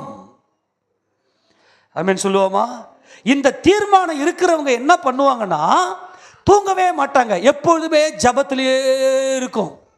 எக்கால சத்தம் தொனிக்கும் போதும் போயிடுவாங்க. எத்தனை சொல்ல புரிஞ்சுக்குச்சு? ஆமேனா? இந்த தீர்மானம், அந்த இருதயத்துக்குள் எடுத்துக்கிற தீர்மானம், அந்த வருந்தி தேவனே கதி, அந்த டிசிஷன், அந்த சுயாதீன சித்தம், அந்த சுயாதீன சித்தத்தில் என்னால் ஆகாதுப்பா, நான் சாப்பிட்றதும் என்கிட்ட இல்லை, உள்ளுக்குள்ள இருக்கிற எல்லா அமைச்சரையும் காலி பண்ணிட்டு புது அமைச்சரவை இயேசு இயேசு இயேசு இயேசு எல்லாருமே சொல்லுவோமா? இந்த ஜபத்தினுடைய அஸ்திபாரம் விசுவாசம். இந்த விசுவாசத்தின் பலன் சத்தியம்.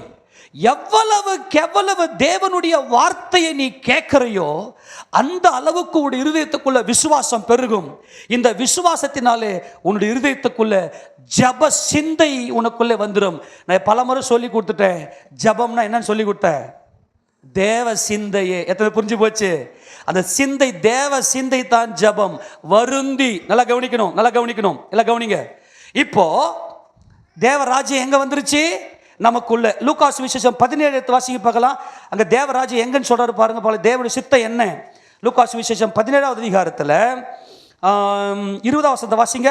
தேவனுடைய ராஜ்யம் எப்பொழுது வரும் என்று பரிசேயர் அவரிடத்தில் கேட்டபோது அவர்களுக்கு அவர் பிரதியுத்தரமாக, தேவனுடைய ராஜ்யம் பிரத்யட்சமாய் வராது, இதோ இங்கே என்றும் அதோ அங்கே என்றும் சொல்லப்படுகிறதற்கு ஏதுவாய் இராது, இதோ தேவனுடைய ராஜ்யம் உங்களுக்குள் இருக்கிறதே என்றார். சொல்லுங்க எல்லாரும் சொல்லுங்க. தேவனுடைய ராஜ்யம், சொல்லுங்க, தேவனுடைய ராஜ்யம் எங்க இருக்குது? எங்களுக்கு உள்ளிருக்கிறதே. கவனி, யார் ராஜ்யம்? என்னால எல்லாம் கூடும் என்கின்ற சுயநம்பிக்கை. எத்தனை சொல்றது புரிஞ்சு போச்சு? உன் கண்ணில் உன் கணவன், உன் மனைவி, உன் பிள்ளைங்க, உன் சம்பாத்தியம், உன் காசு பணம், இது மேல வச்சு உன்னுடைய ராஜ்யத்தை நீ இயக்கி கொண்டிருப்பாய். இந்த பழைய மனுஷனை புறம்பே தள்ளிட்டு புதிய மனுஷனாகிய உயிர்த்தெழுந்த இயேசு கிறிஸ்துவை உன் இருதயத்துக்குள்ள வச்சு அமைச்சரவை வைக்கணும். கிறிஸ்து இயேசுக்குள்ள அமைச்சர் எல்லாம் என் தேவனால முடியும். பணம் தேவை, உனக்குள்ள இருக்கிற நிதி அமைச்சர் என்ன பண்ணுவார்? தேவனை நோக்கி பார். ஆமேனா? பாதுகாப்பு தேவை, உனக்குள்ள இருக்கிற பாதுகாப்பு அமைச்சர் என்ன சொல்லுவார்? தேவனை நோக்கி பார். அதுக்கப்புறம் உனக்குள்ள ஒரு சுகாதாரம் தேவை, திடீர்னு ஒரு மாதிரியான பிரச்சனைகள், கொள்ளை நோய்கள் வரும், திடீர்னு உள்ளுக்குள்ள உனக்கு விசுவாசத்தை பெருக பெருக வச்சு தேவனையே சார்ந்திருக்க வைப்பார். ஆமென் சொல்லுங்க. நோக்கமே என்ன நோக்கம்னா, தேவனாலே எல்லாம் கூடும், என்னால் ஒன்றுமே ஆகாதுன்னு தன்னுடைய இருதயத்துக்குள்ள தேவனுடைய ராஜ்யத்தை உள்ள கொண்டு வந்து, என் தேவன் என் தேவன் என் தேவன் என் தேவனால மட்டுமே எல்லாம் கூடும் என்பதே சத்தியம். ஆமென் சொல்லுவோமா? இயேசுராஜா ஊழியம் செய்த நாட்களில் ஒரு மாபெரும் சத்தியத்தை வெளிப்படுத்தினார். மத்திய 19 கொஞ்சம் வேகமாக எடுத்துங்க. இப்போ நம்ம அந்த வசந்த தியானம் செய்ய போறோம். மத்திய 19ஆம் அதிகாரத்தில் 26வது வசனத்தை வாசிக்க பார்க்கலாம். இயேசு அவர்களை பார்த்து, மனுஷரால் இது கூடாது தான், தேவனாலே எல்லாம் கூடும் என்றார். தேவனாலே மனுஷனாலே என்ன பண்ணாது?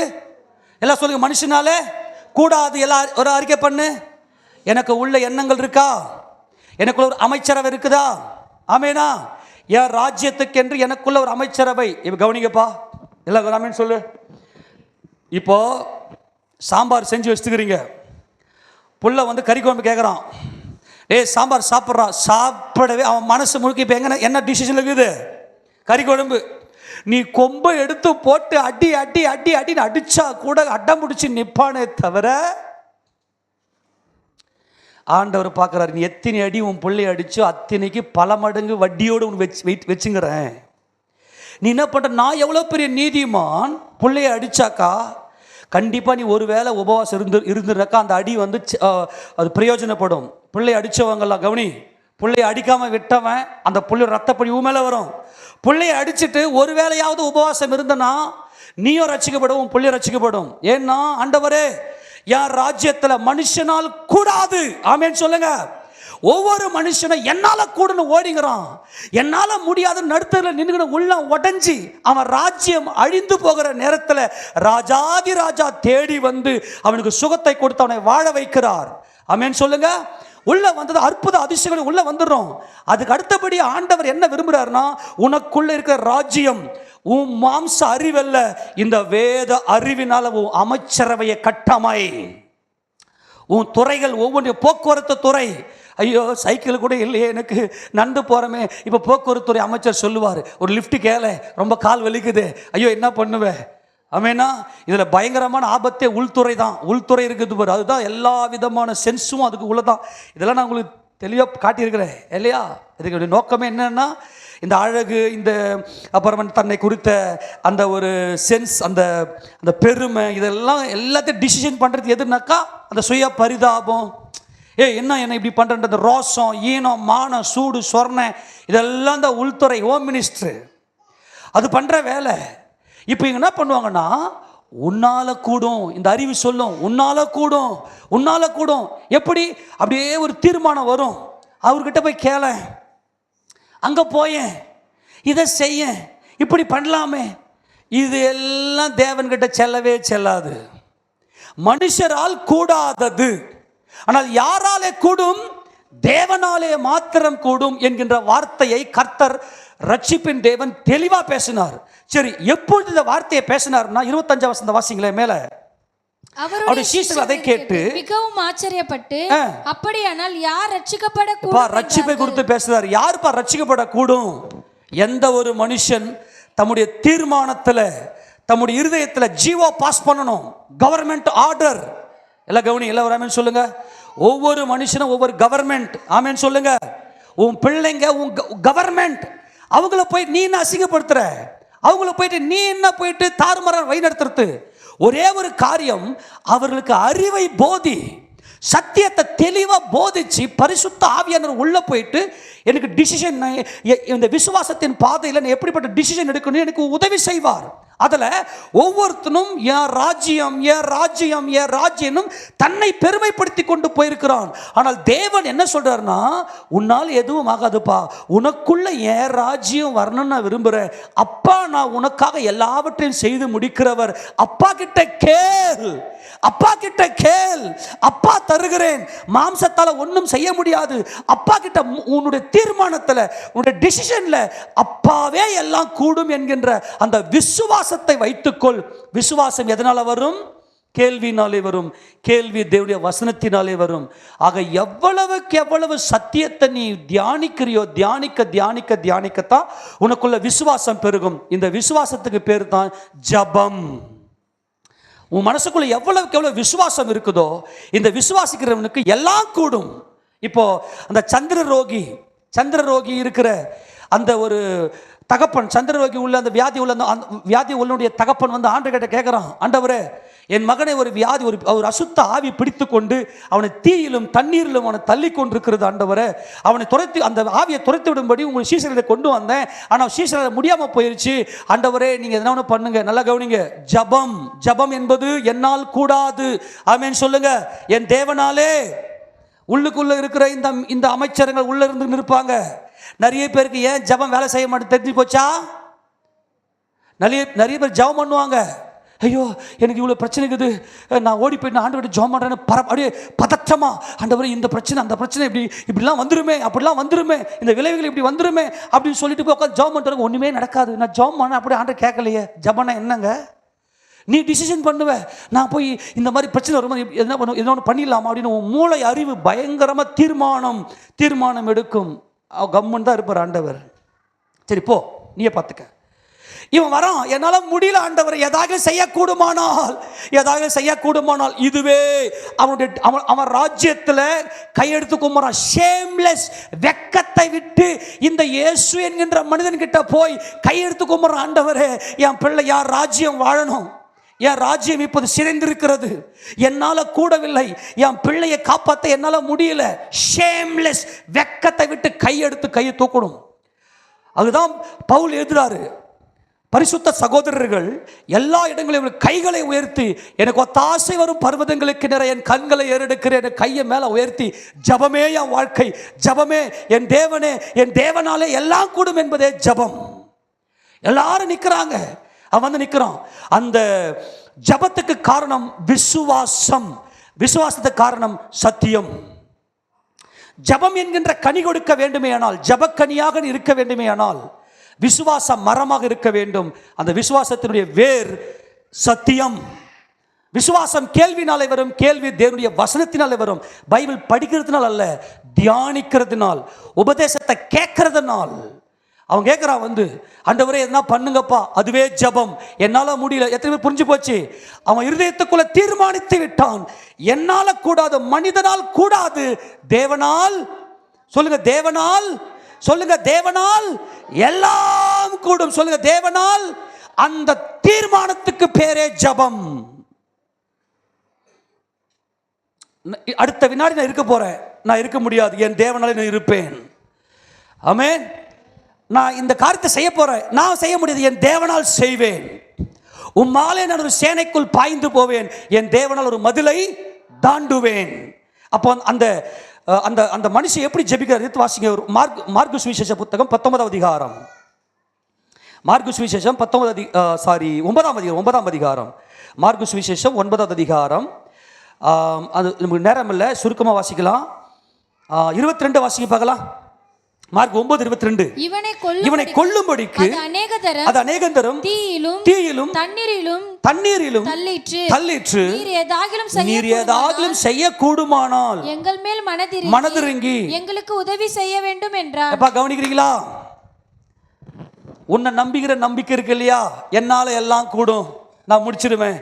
ஆமாம், அவ்வளோ சாக மாட்டான். அவனை சாகடிக்கிறதுக்கான ஒரே ஒரு வழி பரிசுத்த ஆவியானுடைய அபிஷேகம், பரிசுத்த ஆவியுடைய அக்னி அபிஷேகம்.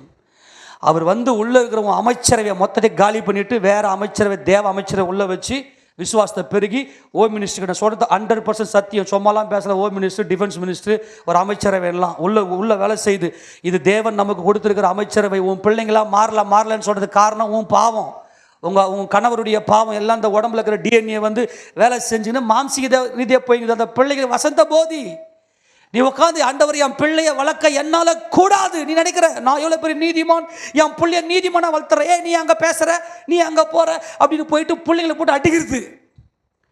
கண்டிப்பா பிள்ளையை பிறம்பினால் கையாட வேண்டும், கையாடிட்டு நீ போய் உபவாசத்தில் உட்காரணும். அதுதான் உண்மையான விசுவாச ஜீவியம். இப்ப இவன் கேட்கறான் வந்துட்டு, எதனா செய்யக்கூடுமானால். ஆமேன். என்னால கூடாது ஆண்டவரே, கரங்கள் தாமே சொல்லுவோமா? இப்போ இவனுக்கு என்ன வந்து ஜெபிக்கிறான், ஜபம். அவன் தீர்மானித்து விட்டான், என் இயேசு ராஜாவால மட்டும்தான் எல்லாம் கூடும். அடுத்தது இயேசு அவனை நோக்கி, நீ விசுவாசிக்க கூடுமா? இவன் ஜெபிச்சுட்டான். ஜபத்துக்கான அந்த பில்டிங், ஜபம் என்னது? பில்டிங் வச்சுங்களேன். அஸ்திபாரம் என்னது? விசுவாசம் தான் அஸ்திபாரம். வாசிங்க பார்க்கலாம். நீ விசுவாசிக்க கூடுமானால் ஆகும், விசுவாசிக்கிறவனுக்கு எல்லாம் கூடும். ஆமேனா? விசுவாசிக்கிறவனுக்கு என்னன்னு விசுவாசிக்கணும்? என்னன்னு விசுவாசிக்கணும்? நான் நல்ல ராஜா, என் தேவனே ராஜா, நான் தேவனுடைய பிள்ளை, என்னுடைய வாழ்க்கையை சந்தோஷமாய் மனமகிழ்ச்சியா வைத்துக்கொள்ள என்னால முடியாது, எங்க அப்பாவால முடியும். கர்த்தராகிய இயேசு கிறிஸ்துவினால் நான் ஜெயம் எடுப்பேன். ஆமெனா? இந்த விசுவாசிக்கிறவனுக்கு தான் எல்லாம் கூடும் என்றார். ஆக விசுவாசம் எதுல வரும்? சத்தியத்துல வரும். உட்கார்ந்து உபதேசத்தை நல்லா கேட்கணும், டாக்டரினை நல்லா அறியணும். அப்ப எந்த அளவுக்கு சத்தியத்தை நீ நல்லா தியானிக்கிறியோ அந்த அளவுக்கு ஒரு இருதயத்துக்குள்ள ஒரு தெய்வீக விசுவாசம் வரும். அந்த தன் விசுவாசத்தினாலே நீதிமான் பிழைப்பான். உடனே பிள்ளையின் தகப்பன் விசுவாசிக்கிறேன் ஆண்டவரே, என் அவிசுவாசம் நீங்கும்படி செய்யும் என்று கண்ணீருடைய சத்தமிட்டு சொன்னான். அப்ப என்ன தேவை நமக்கு? அந்த ஜெபம் தான் நம்முடைய இருதயத்துக்குள்ள வரணும். சரி கவனிங்க. இப்போ தனக்கு பாதி ராத்திரியில வழி பிரயாணமா வந்த அவருடைய சிநேகிதனுக்கு முன்பதாக இவன் அசிங்கப்பட்டுறக்கூடாது. இவனுக்கு இவன் நிலைமை இப்ப தெரியல. அவன் சிநேகிதனுக்கு இவன் நிலைமை இப்ப தெரியல. இவனால ஒண்ணுமே முடியல. இவன் சம்பாதிக்கல. இவனுக்குள்ள இருக்கிற அந்த ஒரு டிஃபென்ஸ், அந்த ஒரு நல்ல பாதுகாப்பு, அந்த பெலன், அந்த ஹோம் மினிஸ்டர் உள்ள சரியா வேலை செய்யல. அவருடைய அமைச்சரவை சிதைந்து போயிருக்குது. ஃபினான்ஸ் மினிஸ்டர் சொல்றாரு, எப்பா உள்ள இப்போ ஹோம் மினிஸ்டர் சொல்றாரு, நைட்டுக்கு வந்திருக்கிறாருப்பா, உள்ள எதுவும் அப்பம் இருக்குதா பார்க்கலாம். ஐயோ அப்பம் இல்லையே. இப்போ அப்பம் இல்லையே, என்ன பண்ணுறது? இப்போ ஏதாச்சும் காசு இருந்தால் போயிட்டு ஏதாச்சும் கடையில் போய் வாங்கலாமே. நிதி அமைச்சர் சொல்கிறார், கையில் காசு இல்லை. ஐயோ இப்போ என்ன பண்ணுறது? வெக்கமாக இருக்குமே. இப்போ உடனே போக்குவரத்து துறை அமைச்சர் சொல்கிறாரு, உடனே சரி வா நம்ம அங்கே போகலாம். அங்கே போயிட்டு இன்னொரு சிநேகிதன் கதவை தட்டலாம். இப்போ வெக்கத்தை விட்டுட்டு அவனுக்கு முன்பதாக என்னை யாருனே தெரியாதிருக்கிற அவனுக்கு முன்பதாக என் நிலைமை இப்போ என்னவென்றே தெரியாதிருக்கிற பாதி ராத்திரியில் வந்திருக்கிற என் சகோதரர், என்னுடைய சிநேகிதனுக்கு முன்பதாக நான் அசிங்கப்பட்டு போயிடக்கூடாதபடிக்கு இதே ஊரில் என் நிலைமையை அறிஞ்சிருக்கிற உங்ககிட்ட என் வெக்கத்தை விட்டு நான் வரேன். என் ராஜ்யத்தை பெருமைப்படுத்த, என் ராஜ்யத்தை சந்தோஷமாக வைத்துக்கொள்ள என்னால முடியாது. இப்போ ஒரு தீர்மானம் செய்து விட்டேன். அவனுக்கு முன்னாடி பீத்திக்கணும். இப்போ வந்தவனுக்கு நான் சாப்பாடு கொடுத்தேன். என் குடும்பம் பார்த்தியா எவ்வளோ நல்ல ஒரு போஷிக்கிற குடும்பம் இருக்குது. யார் வீட்டுக்கு வந்தாலும் சாப்பாடு கொடுத்து அனுப்பணும். அதுதான் ஒரு நல்ல ஆவிக்குரிய பலனுள்ள குடும்பம். யார் வீட்டுக்கு வந்தாலும் அவங்க நல்லா சாப்பிட்டு பராமரித்து அனுப்பணும். ஏன்னா அது தேவனால் படைக்கப்பட்ட ஆத்துமா. அவங்களை நல்லா வயிறார குளிர அனுப்பணும். அதுதான் நீதிமானுடைய வாழ்க்கையுடைய அர்த்தம். அப்போ இவன் தன்னை அவனுக்கு முன்பதாக நீதிமானாக காண்பேன்னா வழி பிரயாணமாக வரா, தூர தேசத்தில் வந்திருக்கான் போல் இருக்கு.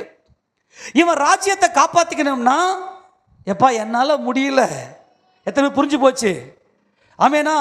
அவன் எப்படி கேட்குறான்னாக்கா, வருந்தி, வேற வழியே இல்லை, உன்னை விட்டா எனக்கு வேற வழியே இல்லை. இப்போ அந்த 3 அப்பத்தை நீ கொண்டு ஷேம்லெஸ், என் வெக்கத்தை விட்டுட்டு உங்கள்கிட்ட கையேந்துறேன். எந்த ஒரு ராஜ்யமும் தன்னை அவமானப்படுத்தி கை நீட்ட முடியாது. உண்மையா இல்லையா? என்ன பிச்சை எடுக்கிறேன். சில பேர் பயங்கரமாக கௌரவம் பாராட்டணும். என்ன பிச்சை எடுக்கிறேன்னா, நல்லா பிச்சை எடுத்தா சாப்பிட்றேன், நல்லா உழைச்சி சாப்பிட்றேன் அப்படின்லாம் பயங்கரமாக பேசுவாங்க. அவங்களுடைய கௌரவத்தை, அவங்களுக்கு ஒரு ப்ரெஸ்டீஜ் இருக்குது. அதை யாருமே கெடுக்கக்கூடாது. அவங்களுடைய ப்ரெஸ்டீஜை அவங்களே தேவனுக்கு ஒப்பு கொடுக்கணும். நீ போய் ஜெபம் பண்ணு, நீ போய் சர்ச்சுக்கு போ, நீ இதை பண்ணு, நீ எவ்வளோ சொன்னாலும் அடிச்சு வந்து சர்ச்சில் உட்காரப்ப அவன் ஃபுட்பால்லையே உட்காந்துருப்பான் மைண்டு. அவன் தீர்மானம் பண்ணிட்டான், ஃபுட்பாலுக்கு நீ நான் போடுமே, நல்லா கையை காலை கட்டி திகாந்து உள்ளே போட்டு வை, ஐயோ நீ கபடி ஆடினு இருப்பாங்களே. அவன் தீர்மானம் பண்ணிட்டான். அப்போ அவனுக்கு புரிய வைக்கணும். எத்தனை புரிஞ்சு போச்சு? ஜபம் என்பது உன் இருதயத்துக்குள்ள நீ எடுத்துற தீர்மானம், என் தேவனாலே எல்லாம் கூடும், என்னை வாழ வைக்க, என்னை சந்தோஷப்படுத்த. இப்போ நைட்டில் பாதி ராத்திரியில் போயிட்டு அவன் கதவை தட்டுறான். 3 அப்பத்தை குடுறா, நான் கதவை சாத்திட்டேன், என் பிள்ளைகளோட பத்துன்னு இருக்கிறேன், ஏது வர முடியாது, அவள் தான், இது என்னுடைய குடும்பம். ஓகே, அவன் தன் சிநேகிதன் என்பது நிமித்தமாக வரவில்லை என்றாலும் அவன் இடத்துல வருந்துறான் பாருங்க. வருந்து கெஞ்சுறான் பாருங்க, வெக்கத்தை விட்டு கெஞ்சுறான் பாரு. என்னடா அவன் இல்லைன்னு சொன்னால் கூட போகவே மாட்டானே. சில வேலைகள் நம்ம கிட்ட வந்து நின்றுவாங்க, எங்க ரொம்ப எமர்ஜென்சிங்க, எல்லாருக்கிட்டையும் நான் கேட்டு பார்த்துட்டு எல்லாருக்கிட்டையுமே இல்லைன்னு சொல்லிட்டாங்க, ஆனால் நீங்கள் நல்லா இருக்கிறீங்க, ப்ளீஸுங்க கொஞ்சம். நம்ம என்ன பண்ண இல்லைப்பான்னு சொல்லிடுவோம். ஆனால் நம்முடைய கெஞ்சும் போது நம்முடைய மனசு உருகும் பார்த்தியா. கெஞ்சும் போது ஐயோ என்னடா இது நம்மளை அவன் நம்ம கிட்ட வந்து கெஞ்சும் போது நம்மளை அப்படியே பெருமைப்படுத்துகிற விஷயம். என்கிட்ட வந்து கெஞ்சுறாயா, என்னை ஒரு மனுஷனை நினச்சி கெஞ்சுறாயா. நான் என்ன சொல்கிறேன், எந்த மனுஷனையும் பார்க்காதீங்க, கர்த்தர்கிட்ட போய் உன் மனசுக்குள்ளே தீர்மானம் எடுத்துக்க. அப்பா, எவ்வளவு அவமானம் வந்தாலும் என் வெக்கத்தை விட்டு நீங்கள் எனக்கு உதவி செய்கிற வரைக்கும் என் கண்ணு உங்களையே நோக்கி இருக்கும். இதுதான் ஜெபம். உன் தீர்மானம், உன் மனசுக்குள்ளே தீர்மானம் எடுத்திருக்கணும். நான் எவ்வளவு அசிங்கப்பட்டாலும், எவ்வளவு வேதனைப்பட்டாலும், மனுஷங்க என்னை எவ்வளவு காரி துப்புனா கூட எனக்கு பரவாயில்லை, ஆனால் நீர் எனக்கு ஒத்தாசை அனுப்புகிற வரைக்கும் என் கண்கள் உண்மையே நோக்கி இருக்கும் என்று தீர்மானம். இந்த தீர்மானத்துக்காகத்தான் பரலோகம் இன்னை வரைக்கும் காத்துங்குது மனு குலத்து மேலே கண்ணை வச்சு. உன் தீர்மானத்தில் நானா இருக்கிறேனா?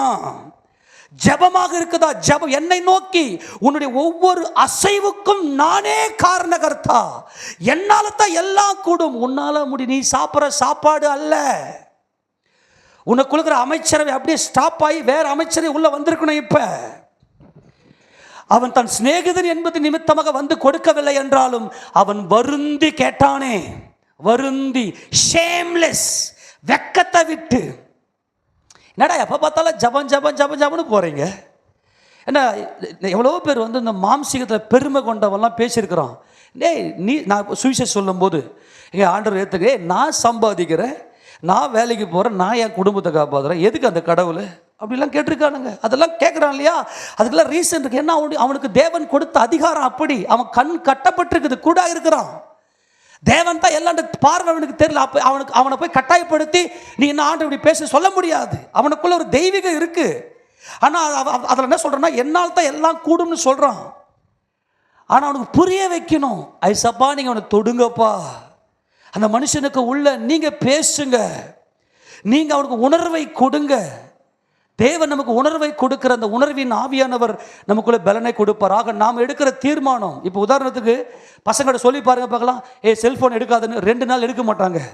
3ஆவது நாள் மறைமுகமாக நல்லா பெட்ஷீட்லாம் போத்துக்குன்னு நைட்டில் எல்லோரும் அப்பா அம்மா தூக்கிட்டு போய் செல்லுன்னு ஒன்று உட்காந்துருப்பாங்க. இன்னைக்கு எத்தனை பசங்க இன்னைக்கு நைட்டில் தூங்குறதுல தெரியுமா? ஏன்? அவன் தீர்மானத்தை விட்டான், என்னுடைய மகிழ்ச்சி இந்த செல்ஃபோனில் தான் இருக்குன்னு.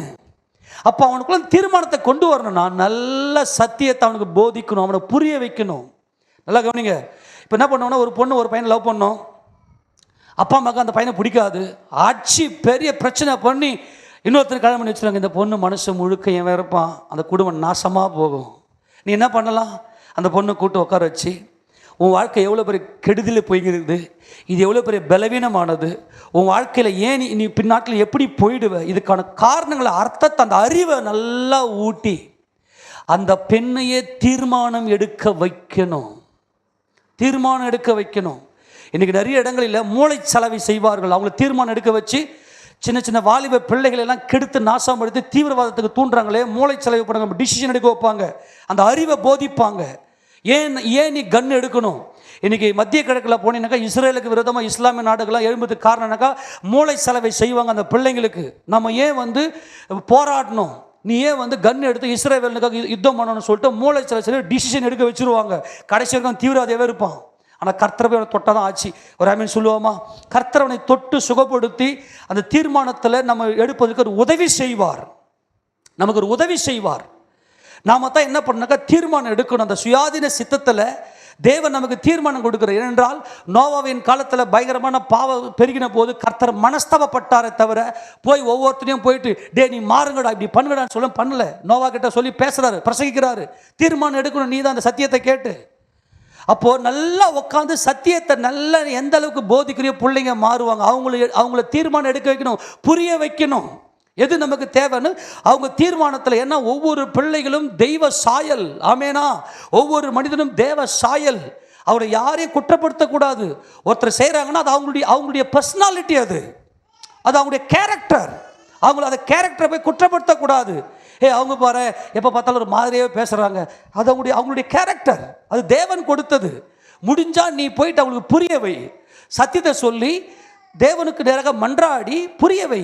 ஆக நமக்கு செய்ய வேண்டிய ஒரே ஒரு காரியம் என்ன காரியம்னா, என்னுடைய இருதயத்துக்குள்ள ஒரு தீர்மானம், என் தேவனால் மட்டுமே எல்லாம் கூடும் என்கின்ற தீர்மானம். என் அமைச்சரவை, என் மாம்ச சுயநம்பிக்கை எடுத்துட்டு என் இருதயத்துக்குள்ள முழுக்க தேவனை கொண்டு வரணும்னா, இந்த சத்தியம் நல்லா உள்ள ஏற்றணும், நல்லா தியானிக்கணும். நல்லா தியானிச்சா தான், இந்த சத்தியத்துக்கு உள்ளே போனால் தான் என் தேவனால எல்லாம் கூடும் என்கின்ற அந்த ஒரு தீர்மானம் எடுப்போம். அப்போது கர்த்தர் நமக்கு என்ன செய்வார்னா, ஒரு பெரிய மனமகிழ்ச்சியை கொடுப்பார். மனமகிழ்ச்சி என்பது ஏதோ பொருள்கள் அல்லது உலகத்தின் காரியங்கள் அல்ல. தேவன் நம்முடைய இருதயத்துக்குள்ள வாசம் பண்ணுறதுக்கு பேர் தான் மனமகிழ்ச்சி. ஏன்னா எல்லாம் மாயை. இல்லை மற்றவெல்லாம் இதெல்லாம் வச்சுன்னு இருக்கிறான், நிறைய பொருள்களை வச்சுருக்க, அந்த பொருள்கள்லாம் எனக்கு சந்தோஷம் எல்லாம். இப்போ உதாரணம் சொல்ல வரேனே, எல்லோரும் நல்லா பெரிய மாடியெல்லாம் கட்டி நல்லா வீடெல்லாம் கட்டி வச்சுருக்குறாங்க, நிறைய கார் பங்கெல்லாம் வச்சுக்கிறாங்க. நானும் அந்த மாதிரி ஆக போகிறேன் அப்படின்னு சொல்லிட்டு போய் நீ வீடெல்லாம் கட்டி நல்லா கார் பங்களம் வாங்கி வச்சுக்கின்னு வீட்டில் போய் படுத்துக்கின்னு இருப்பேன். அப்படி தூக்கமே வராது, மனசெல்லாம் வலிக்கும். கடன் பிரச்சனை ஒரு பக்கம், இந்த பக்கம் வந்து ஒரு பக்கத்தில் வியாதி, ஒரு பக்கத்தில் குடும்பத்தில் பிரச்சனை. அதாவது வந்து வீடு காரு பங்களா இல்லைங்க சந்தோஷம். நான் தேவனை நம்புற மாதிரி அதுவே சந்தோஷம். ஆமேனா? இருதயத்துக்குள்ள தேவனை நம்புவோம் பாருங்க. எல்லா சூழ்நிலையிலையும் எல்லா நேரத்திலையும் என் தேவன் மாத்திரம் எனக்கு போதும்.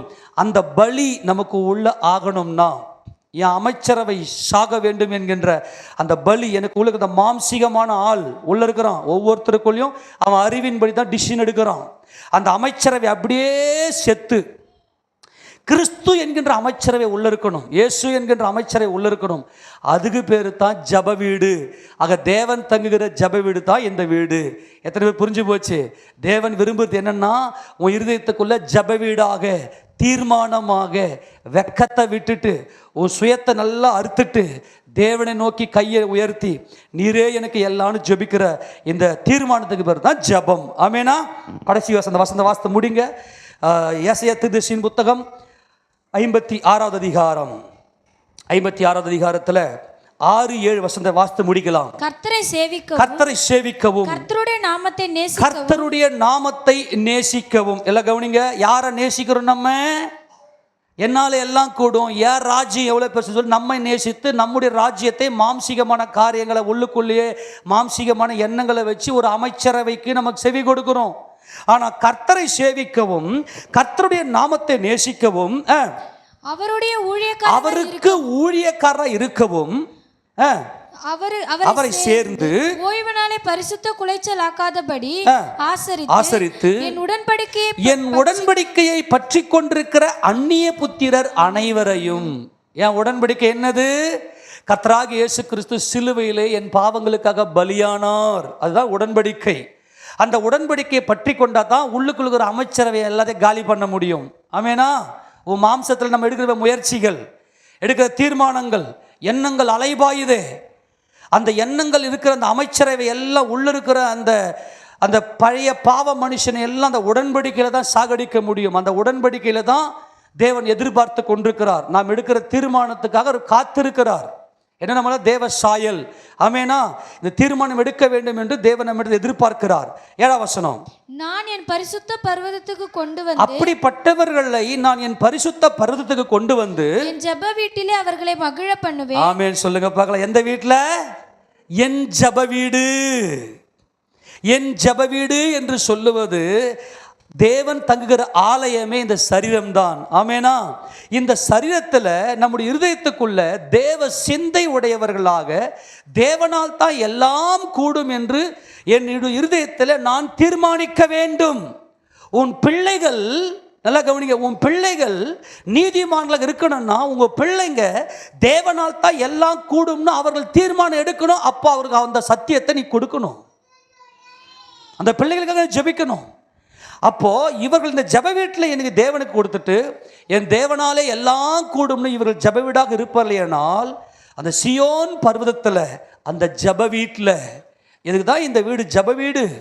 நம்ம எல்லாருமே தேவனை நம்முடைய இருதயத்தை தரித்து கொண்டு எல்லாம் ஒருமனப்பட்டு வந்து என்னால் எதுவுமே ஆகாதுப்பா, என் தேவனே உம்மாலே எல்லாம் கூடும். இதுதான் ஜெப வீடு. ஆமேனா?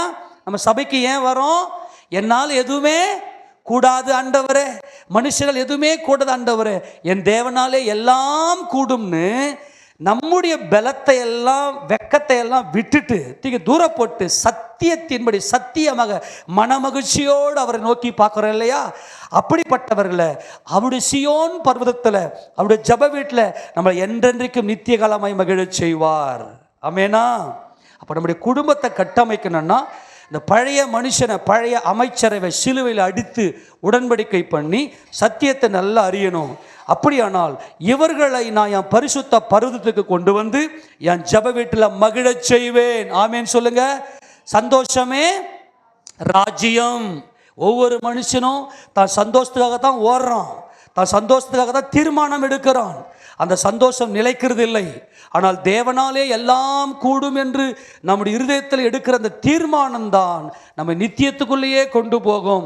நம்முடைய வாழ்க்கையில் ஒவ்வொன்றும் தேவனே செயல்படுத்துகிறார். தொடர்ந்து வாசிக்கலாம்.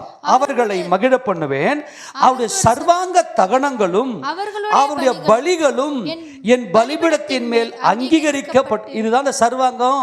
இந்த பலின்னு சொல்றது என்னன்னா பழைய அமைச்சரவை, பழைய மனுஷன். நீ உன் அனுபவத்தில் வச்சு டிசிஷன் கொடுப்பான். இதை பண்ணு அதை பண்ணுன்னு தீர்மானம் எடுக்க வைப்பான். நாளைக்கு என்ன செய்யலாம்? நீ போய் தேவன்கிட்ட போய் கேட்கலாம், உபவாசித்து ஆண்டு சமையல கேட்கலாம், கர்த்தர் எனக்கு கொடுப்பார், அதெல்லாம் சொல்ல மாட்டான். அப்படி உன் மனசுக்குள்ள அப்படிப்பட்ட தீர்மானம் வரணும்னா நீ பரிசுத்த ஆவியனுடைய அபிஷேகத்தை பெற்று சத்தியத்தை நல்லா தியானிக்கணும். நீ இரவும் பகலும் இந்த பழைய நினைவுகள்லாம் ஒழியணும்னா சத்தியத்தை நல்லா தியானிக்கணும். அப்போ தான் உன் வெக்கத்தை விட்டுட்டு நீ போய் கதவை தட்டுவ, வருந்தி கேட்ப தேவனை, ஆண்டவரே உம்மால மட்டும்தான் கூட, ஆண்டவரே எனக்கு வேற வழியே இல்லைப்பான்னு. அப்பதான் உன்னால கேட்க முடியும். அவர்கள் சொல்றாரு பாருங்க, என்னுடைய வீடு சகல ஜனங்களுக்கும் ஜப வீடு என்னப்படும். ஆமென் சொல்லுங்க. நம்ம சபை பேர் என்ன பேரு? ஜீவவாசல் ஜப வீடு. எதுக்கு இது ஜப வீடு? இந்த சரீரமே தேவன் தங்குகிற வீடு. இதுல முழுக்க முழுக்க தேவ சிந்தை, என் மைண்ட்ல முழுக்க என் தேவனாலே எல்லாம் கூடும். கரங்களை ஊற்றி ஆமென் சொல்லுவோமா? யாரால் தான் எல்லாம் கூடும்? என் தேவனால் தான் எல்லாம் கூடும். மனிதனாகிய என்னால் ஒன்றுமே கூடாது. ஆக அந்த வருந்தி, அவர்கிட்ட வருந்தி, அப்பா நீங்கள் செய்யுங்கப்பா, என்னால் முடியாதுப்பான்னு சொல்லி வாயில் சொல்கிறதல்ல, உன் மனசில் எடுக்கிற தீர்மானம். தானியேல் தீர்மானித்தார். நம்ம எடுக்கிற டிசிஷன் இதை யாராலையும் மாற்ற முடியாதுங்க.